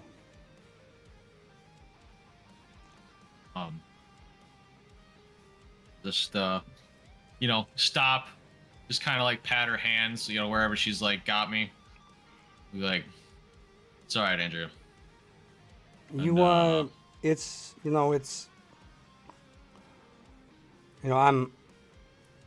I'm done for the night, and it's early in the morning, like sun's not coming up yet, and I know you're coming off shift. You wanna grab a drink? Yeah, Edward obviously tickled by the prospect. He's kind of dealing with a heavy turmoil with himself right now. He's just gonna continue with the stoicism. Just I appreciate it, but I gotta get ready for tomorrow night's shift. He's just gonna continue walking away. She kind of like pulls you back, gives you a tighter hug, and goes, "I really am sorry, Eddie. And if you want to insight check that sorry, you're more than welcome to." And she goes, "If you don't want to talk, we don't have to. But if you change your mind, just you know how to get a hold of me."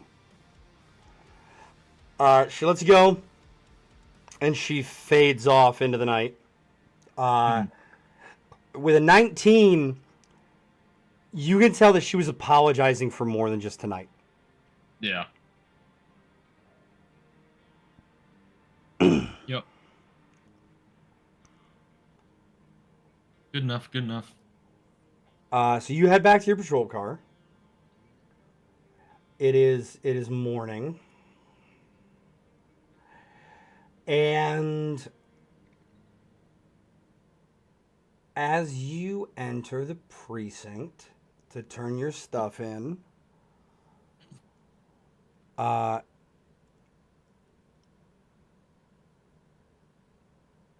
Sergeant Jones says, Officer Dubois! Perfect timing, perfect.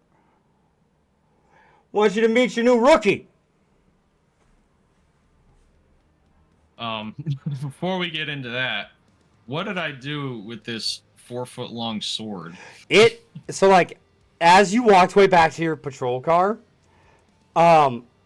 you like were you just like dazed walking with it, or did you do anything with like on your way back to the car? I mean, I think he just had it on him. It's kind of a murder weapon. So were you like paying attention to it, or like were you dazed and like as you got close to the car or whatever you looked at it, or yeah, no, okay, I mean he was looking it so over and like taking it in. You see it shift into a baton. Huh.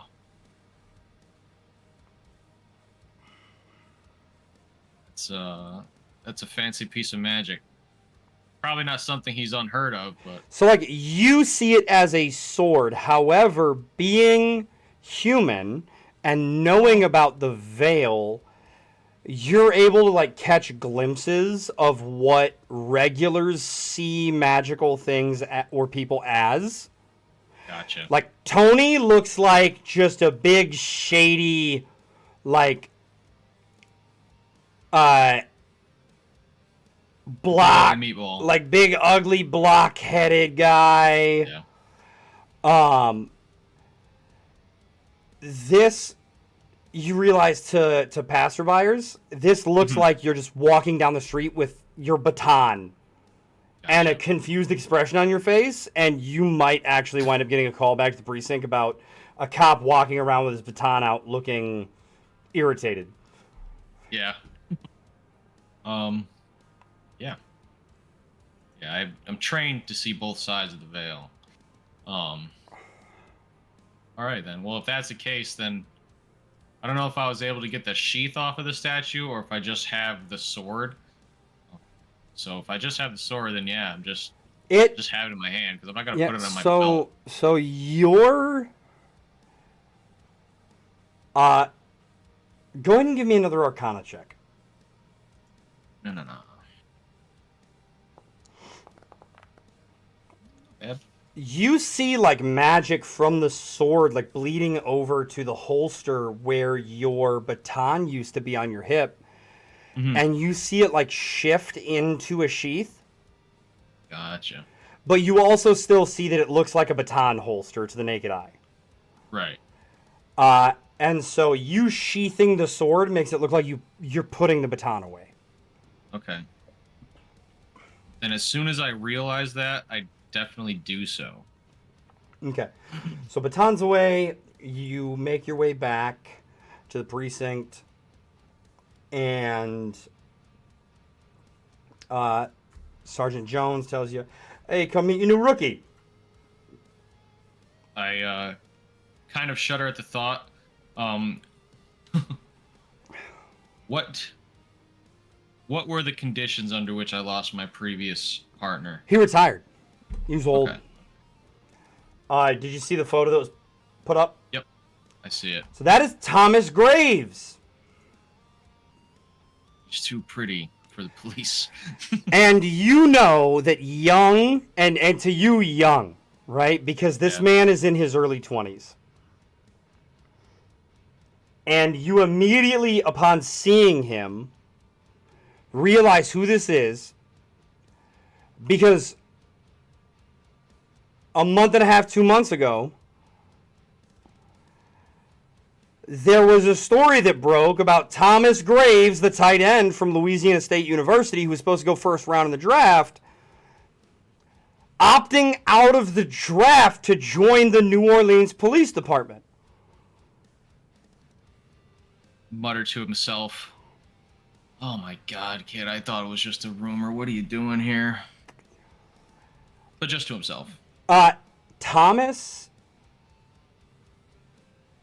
shakes your hand, introduces himself, and he appears to be just the most humble, genuine, nice guy you've ever met in your fucking life. And you can tell that he has no fucking clue about the Masquerade. Right. He still has that, like, unbridled positivity that I had when I first started into the special forces. Give me a either insight or perception, your choice.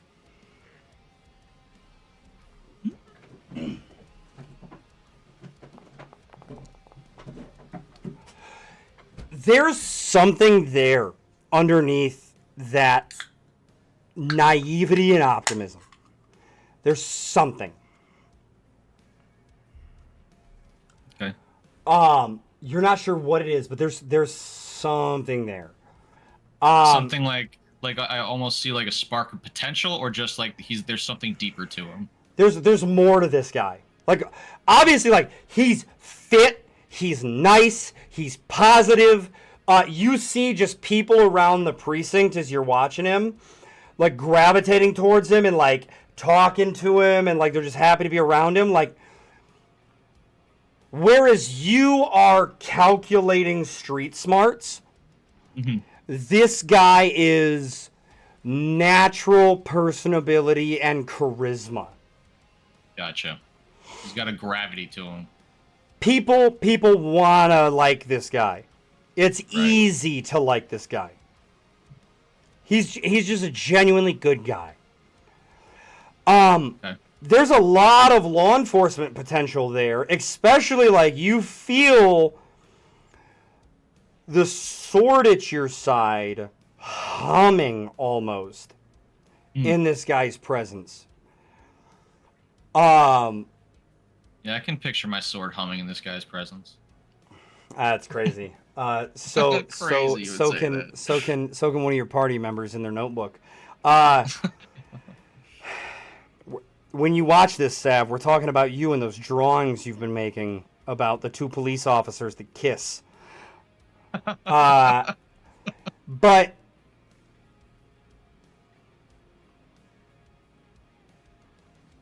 roll me a D100.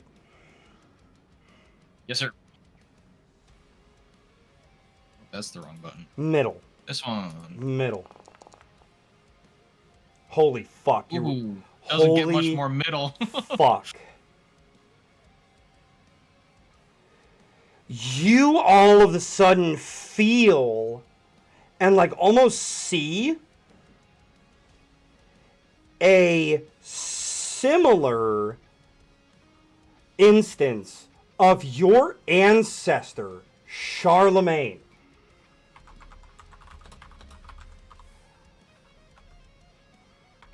All the paintings that I grew up standing around. With his paladins.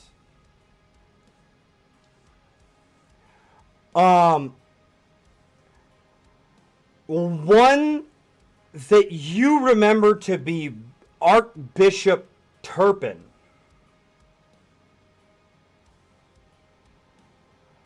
And Joyeuse humming in a similar fashion to just the jovial, personable, just good and wanting the best for people and society nature of the Archbishop.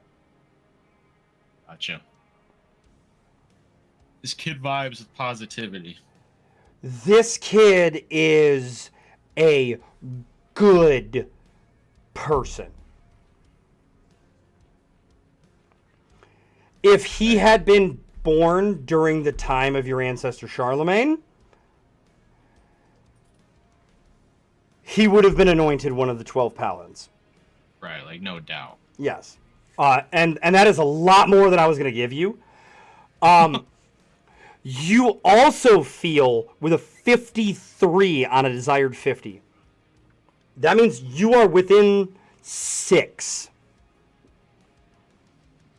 of perfectly middle. You feel like that underlying thing about him. You feel there's something magical about this kid. He doesn't know it either. Right. But there's something to him about a seeking of truth and justice that just resonates with you and with Joyeuse. And you can tell that the underlying thing about him is a desire to reveal a wrong in his past. That wasn't about himself, it was about somebody close to him, essentially, Gotcha. right? He's a good kid, he's only ever done good, he's pushed hard. There's nothing you've also heard about negatively about this guy. Even like people who have played against him on the field are like, yeah, I'd have a drink with that guy for sure. they're like, look, man, like if football was a modern battlefield, it's like I fucking wish I was fighting alongside that guy. Like that guy is that's a guy right there. That's a man's man right there. That's just a fucking swell dude. Yeah, go ahead. I was just gonna continue, but finish your spiel.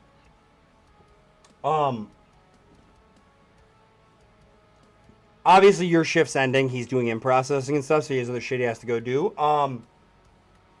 Sergeant Jones steps aside and goes, by the way. Yes, sir. Chief Dumaine is, for some reason, asked that you go up to headquarters and meet with her. Is it like under wraps that she's my mom, or is it just like, oh, that's his mom, but we don't know why he's got a different last name? Like they just don't question it. Like, is it a secret?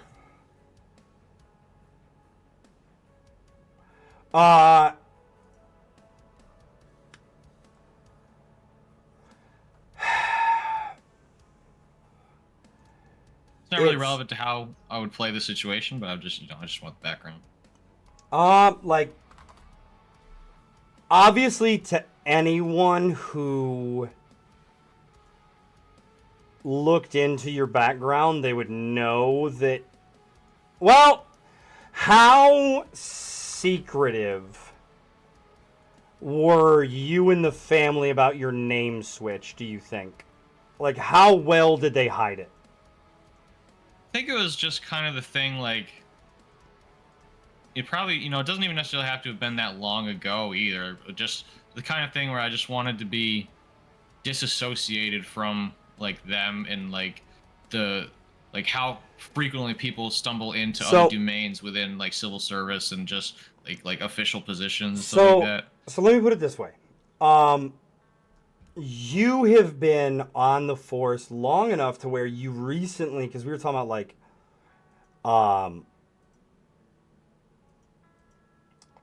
you were talking about like you're in your late 30s, early 40s. It's late to be starting the police academy, things like that. You've been an officer for a couple years now. You did your rookie tour under a TO. You got placed with your first partner. Your first partner just retired. And your partner pushed you based off of the fact that he was also initiated in the Masquerade. Your partner was actually Faye. So the retirement was not so much he was getting old retired. It was time for him to move on and take on a new persona because he's immortal. Right. He's an immortal. Right. So it's time for him to move on to a new position somewhere and take on a new life. So that way he wasn't found out. And pushed you to take the TO exam, and you passed recently. And so, like, that's why you're being given a rookie. Because you're essentially, like, the Army rank structure equivalent of stripes as a corporal. Yeah. You're a TO, you're being given a rookie. And so, like, you've been here for a couple years. Whether or not you want people to know you are a domain is completely up to you. Your family has enough influence that, and your stuff that you did beforehand is so not in a normal people sort of perspective that there would be no records of it. Right. And so essentially with your mother being chief of police and like other family members being in other parts of government, you could essentially fabricate whatever you wanted. Mm-hmm. Jones is a normal ass dude.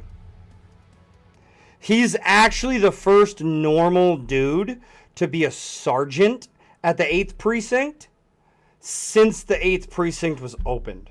It has always been somebody initiated into the Masquerade until Jones.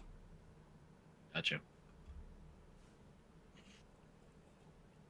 Yeah, I mean, I wouldn't think it would have had to been like a top secret, like totally cover myself up thing.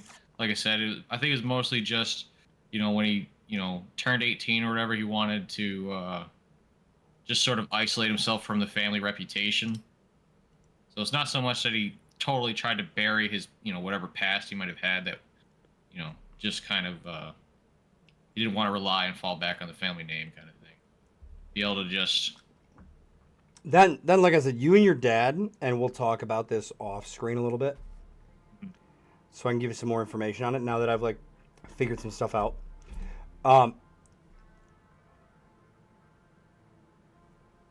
you haven't talked to your dad one-on-one. Like, you've been at family gatherings where dad was there. Mm-hmm. But you have not talked to your dad or your granddad since the mission you were on where you decided, I'm done.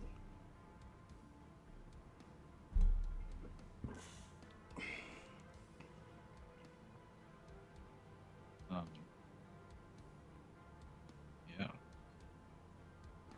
And like you said, Dubois was your mom's maiden name. Mm-hmm. Dumaine is dad's. That's all dad.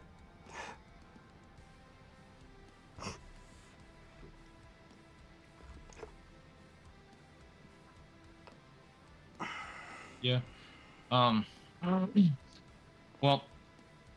we can butt that up later. Like I said, it was not going to affect what the hell I'm trying to do right now.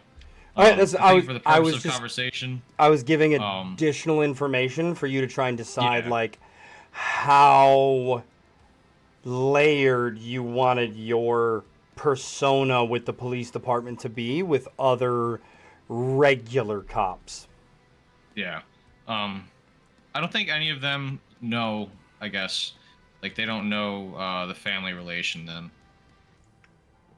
Just keep it simple for now. Like, this guy doesn't... Just...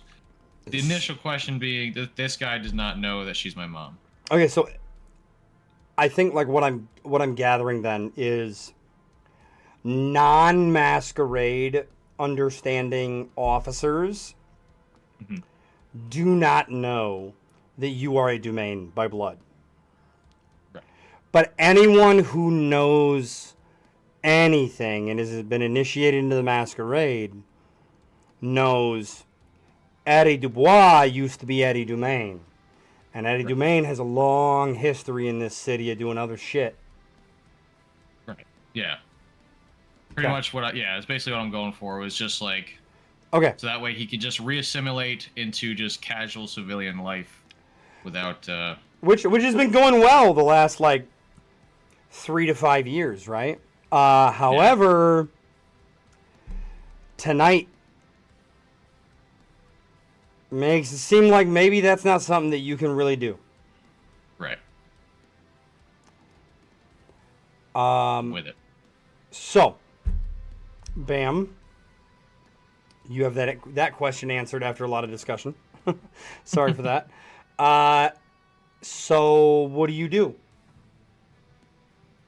I just kind of formally greet myself to the recent addition, Mr. Graves here.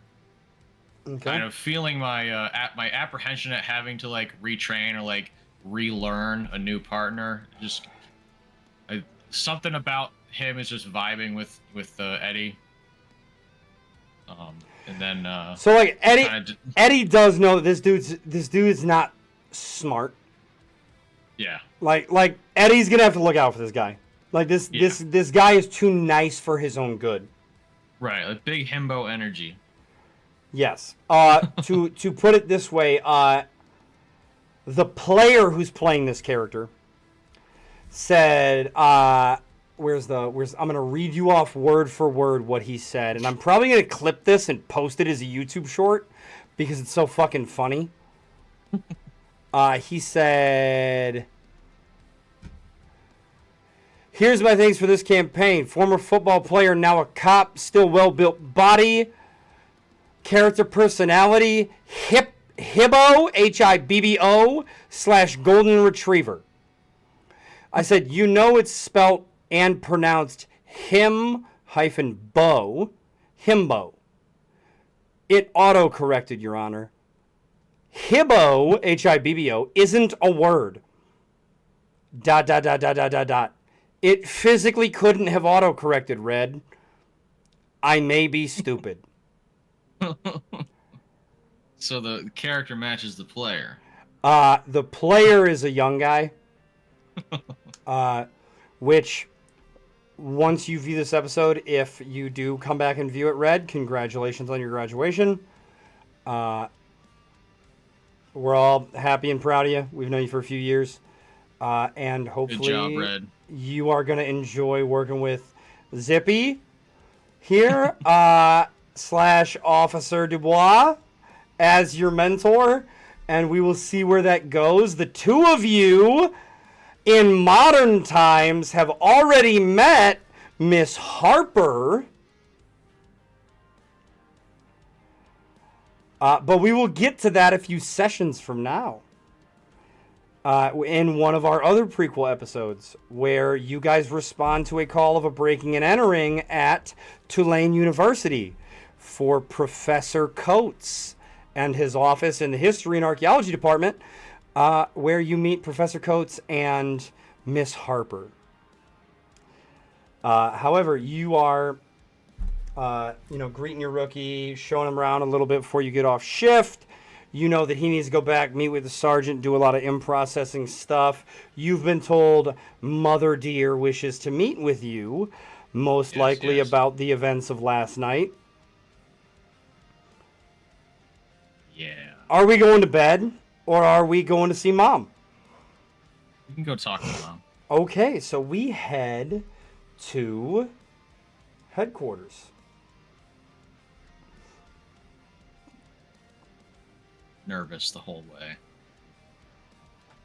You head up, and her secretary, Officer Price, is like, Officer Dubois. We were told that maybe you wouldn't be coming right away this morning. That you had a shift last night. Let me see if the chief is in. Thanks. You know that if the chief was in, their secretary would know. Your mom's in her fucking office. Yeah. They're being a shit. They're being political. Right. You've just worked a late shift where you fought a bunch of vampires and got an ancestral sword. Are you dealing with their secretary's bullshit? I'm assuming the secretary is on the up and up. They're familiar with the situation. They're new. You've actually never met this person. Oh, okay. Then even more so actually, because it'll make a good impression. I'm just going to, like, as they're frantically, like, pretending to dial the phone and checking in on people to make sure she's around, I'm just gonna walk past and just enter her office. You see that one of your cousins is in the office, who actually works for the State Department. Sanitation. Works for what? State Department. Okay. Like they're a federal employee. Is there in the office having a conversation with your mom? They go, Eddie, nice to see you. I was just finishing up. They shake your hand and they go, hope everything's been going well. Yeah, And, everything's going great. Good to hear. Good to hear. Auntie, thanks again for all your cooperation. We'll be in touch. And they head out. Your mother looks at you and goes, what's Eddie's middle name?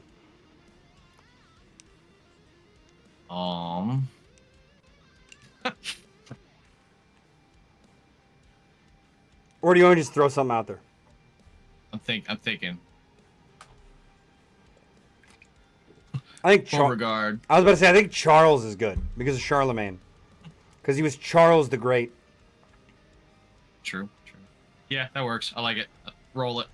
She just like pinches the bridge of her nose. Her glasses popping up, and she goes, Edward Charles Dumaine.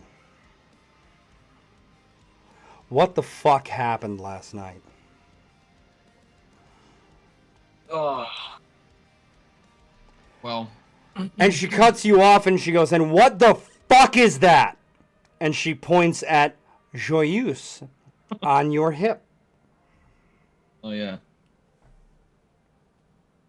That's my new nightstick. Nightstick. Yeah. Really, nightstick. I'm not a normal bitch. I'm a special bitch. I know, Mom. I know. No game. I haven't slept. You haven't slept. Cut the shit. Eddie, what's going on? just gonna put on his cop tone. Responded to a call at roughly 11 o'clock previous night. Noise disturbance and rampant alligator at the park by the bridge. Responded. A Go ahead and give me an insight check. regular inhabitant of the bridge claimed that. Even with a 14, which is a natural 9, she's getting increasingly fucking annoyed as you pull this bit. Okay. Tony got swindled out of a bunch of money. I offered to go help him find out who took his money. Led me down a goose chase to the speakeasy, where obviously you saw I walked in. Had a pleasant exchange with the ex-fiance. That was nice. Walked into the back, found the guy, almost got myself killed. I'll fucking kill her. Ran away. I'll kill her. I'll fucking kill her. I will drive a stake through that icy little fucking leech's heart myself, Eddie. It's don't get worked up about it, Mom. I'm over it. Let's just get over it. Are you over it? She goes, "'Cause you smell like her right now, Eddie."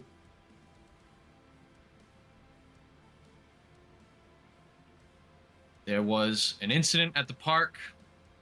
I was chased down. I think the maiden of Orleans bestowed upon me a great gift. So there was. You see, There was you see at that she kind of blinks, like confused, and she reaches into her desk and pulls out a book, and she's like, "No, keep going. I'm, you know, I can multitask. I'm listening." And she starts flipping through pages, and like she'll stop now and then.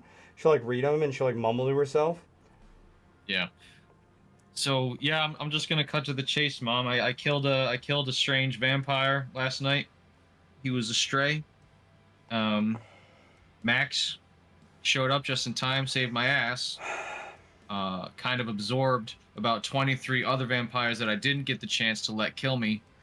And then you see her groan, pinch the bridge of her nose again, and go, the coven gets 23 more. Yeah. And then Andrea. No wonder they want the Accords to be readjusted. Their territory's expanding. Now we gotta cover more, and of course, your bullshit with your father makes it so that way you'll only work the fucking city under me instead of working wider. I just God, think that's just a better situation for everybody. Yeah, no, it's a better situation for you, Eddie, and I understand. Your dad, love him to death. He's not the best to work with. I get it. Your granddad, not either. His dad, though, your dad's granddad. I never met the guy. I know you didn't, but I did. Right before he died. That man was a sweetheart. He was a sweetheart. I wish your dad and your granddad inherited what they did from him instead of from your fucking dad's grandmother, the icy bitch. And his mother, the other icy bitch. But here we are. And I am left to deal with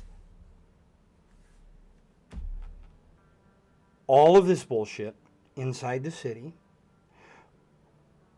while not having jurisdiction outside of it. And your father deals with that portion of things, and his forces are cut because the issue between you and him.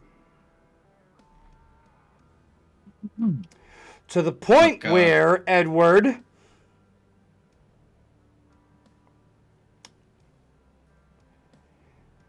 old family problems are being dredged up that involve me.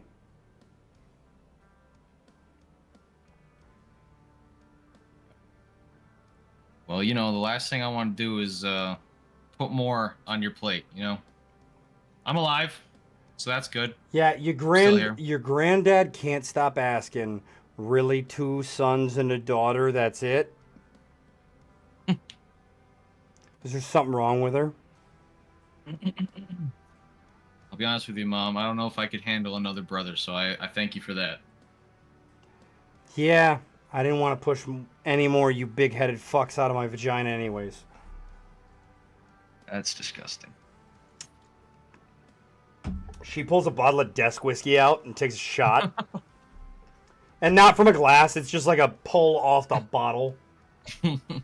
She's hardcore. It's like 8 in the morning. She's pretty rugged. Is there any other details you need from me? Is there any specifics? You need an official report? What do you need from me? No, I'll get it from the precinct. It's fine. Are you going to tell your fucking dad and your granddad that you have that? And apparently the Louvre has a fake? Or are you going to leave that on me too? I don't think anybody needs to know about this. You don't think anybody... You don't... Pinches the bridge of her nose again. You can see the vein in her temple, like, throbbing. Look, it's not like I stole it, Mom. The woman was speaking to me. Edward. Shut the fuck up and use your brain for 5 seconds. You are... Your brother is such a nice boy, but you are a smart boy. You don't think you walking around with that thing on your hip isn't going to be realized. Your cousin was here. He saw it. You don't think that your uncle is going to know and your other cousins, and that your dad's going to find out from them, and your granddad's going to find out from them? You don't think that the best course of action is either me or you personally letting them know that you have been chosen despite your issues with your father and your refusal to maintain the ancestral family name, and you took my name, much to his chagrin and my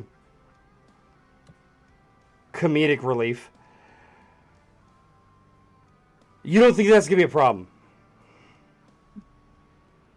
You don't think that one of those fucking dipshit upstarts in an off branch. Go ahead and give me an intelligence check. I will do that. Hell yeah, you got a 12. Good enough. I was looking for 10 or higher. That's good. She's worried about people outside of the family. You realize your brother's a fucking problem. If your brother found out that you had this sword before anyone else did, with his complex, he would probably try to find a way to acquire the sword from you, whether through your death or willingness, either way, in order to move to the side of the family that he was not chosen for. But she's like, you really think one of your upstart cousins wouldn't try and cause some problems and make it so that way they got the swords, their family line became... Because, like, you understand that, like, while we may be the bloodline, like, the direct descendants, eldest every time, and you came out of me first after your sister. She don't count because she's a woman, apparently. Lots of irritation from your mother on that. Your sister, Right. by the way, is a... It's like the Attorney General or some shit. No, your sister is 100% Masquerade. You don't even know if she's off the deep end. You don't even know if this bitch has a real social security number. She is... Her and your dad also don't get along, but she doesn't give a fuck. Right, she's the hippie off in the woods. She is so into the magical realm that you're actually surprised that she hasn't sprouted like hooves or a tail or pointed ears yet. But your mom's like, you understand that the sword choosing someone the same way that it did with your great whatever the fuck aunt Jeanne. She was not of the firstborn son's bloodline. Obviously, she's a woman. But the sword chose her. So the sword gets to pick overriding the bloodline. So you understand that if one of your cousins or somebody was able to get a hold of that sword and use it, take it from you, and I sound like Christopher Walken right now, I'm not trying to, that they would be able to usurp the family lineage and it would cause no end to fucking problems. And the way that she says that, you remember that your uncle is very... Very old school domain. Overly old school, like generations ago, an understanding with the other members of supernatural society was reached. Your uncle, however, is like drinking the 9th century coffee and Kool-Aid. Yeah. After absorbing one of the multitude of lectures from his mother, sometimes unjustified, often justified, he just kind of like cuts her off at the last second. Just, all right, I'll talk to Dad. Okay, I'll talk to Dad. Because he's kind of freaking out himself. All right, well, you do that, and hopefully soon. Because the longer you wait, the more danger you're in, and the more danger the fucking family, and apparently, potentially with the way that things are, and the way she says that and leaves it hanging, you know she's talking about that old school mentality of your uncle. The city's in danger too. Or more. That's... Since the Accords are fucking expanding, she says again.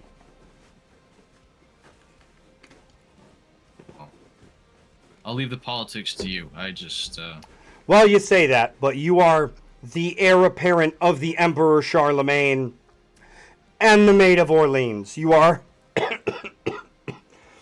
for lack of a better way to put it, the man of New Orleans now, I guess. It's funny, that's what she said too.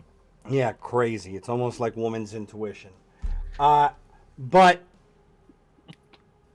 protector of the city, wielder of Joyeuse, and ensurer that the downtrodden populations we serve are served and protected well.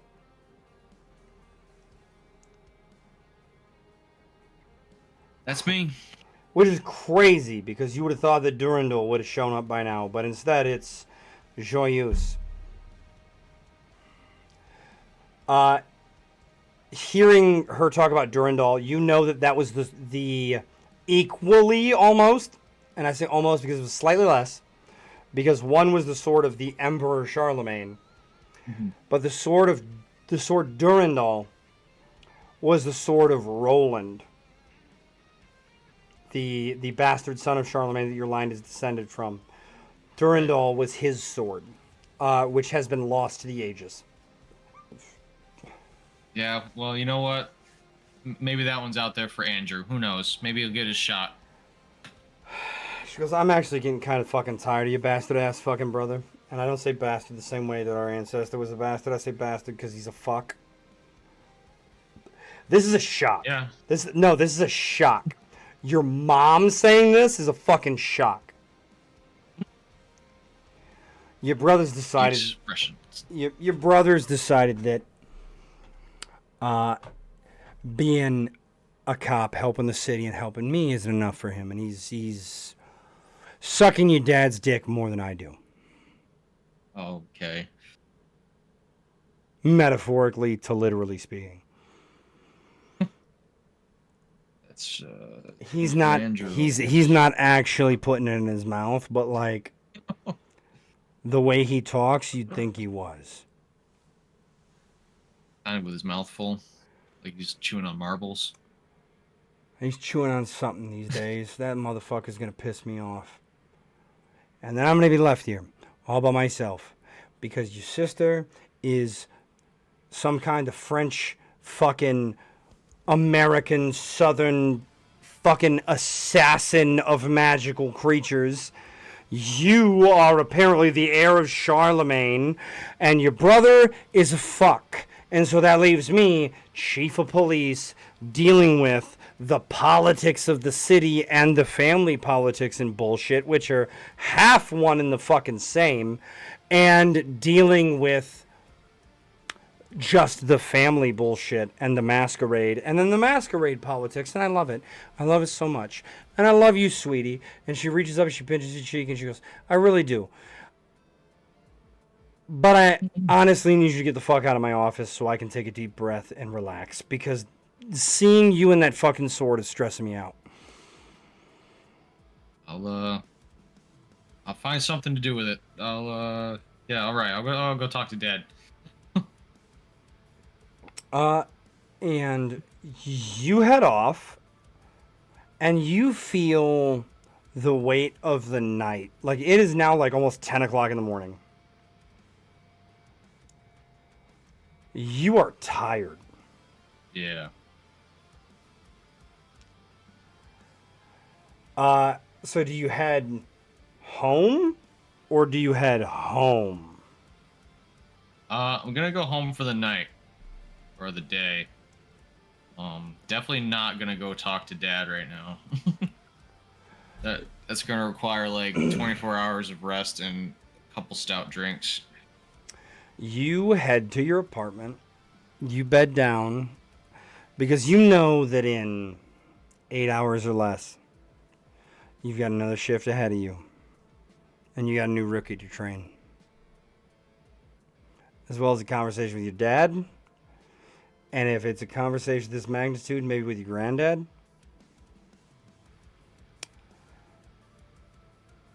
And you haven't had one-on-ones with either of them, or just like the three of you having a conversation in a couple years.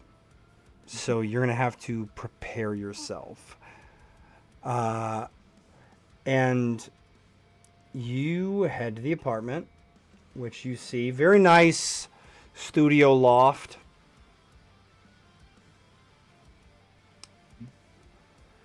And you bed down. And that is where we are going to call it for tonight, ladies and gentlemen.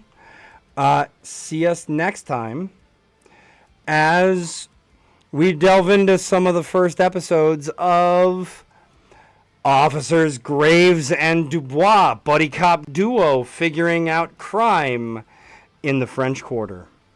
We'll see you. Hope you enjoyed it. Yeah.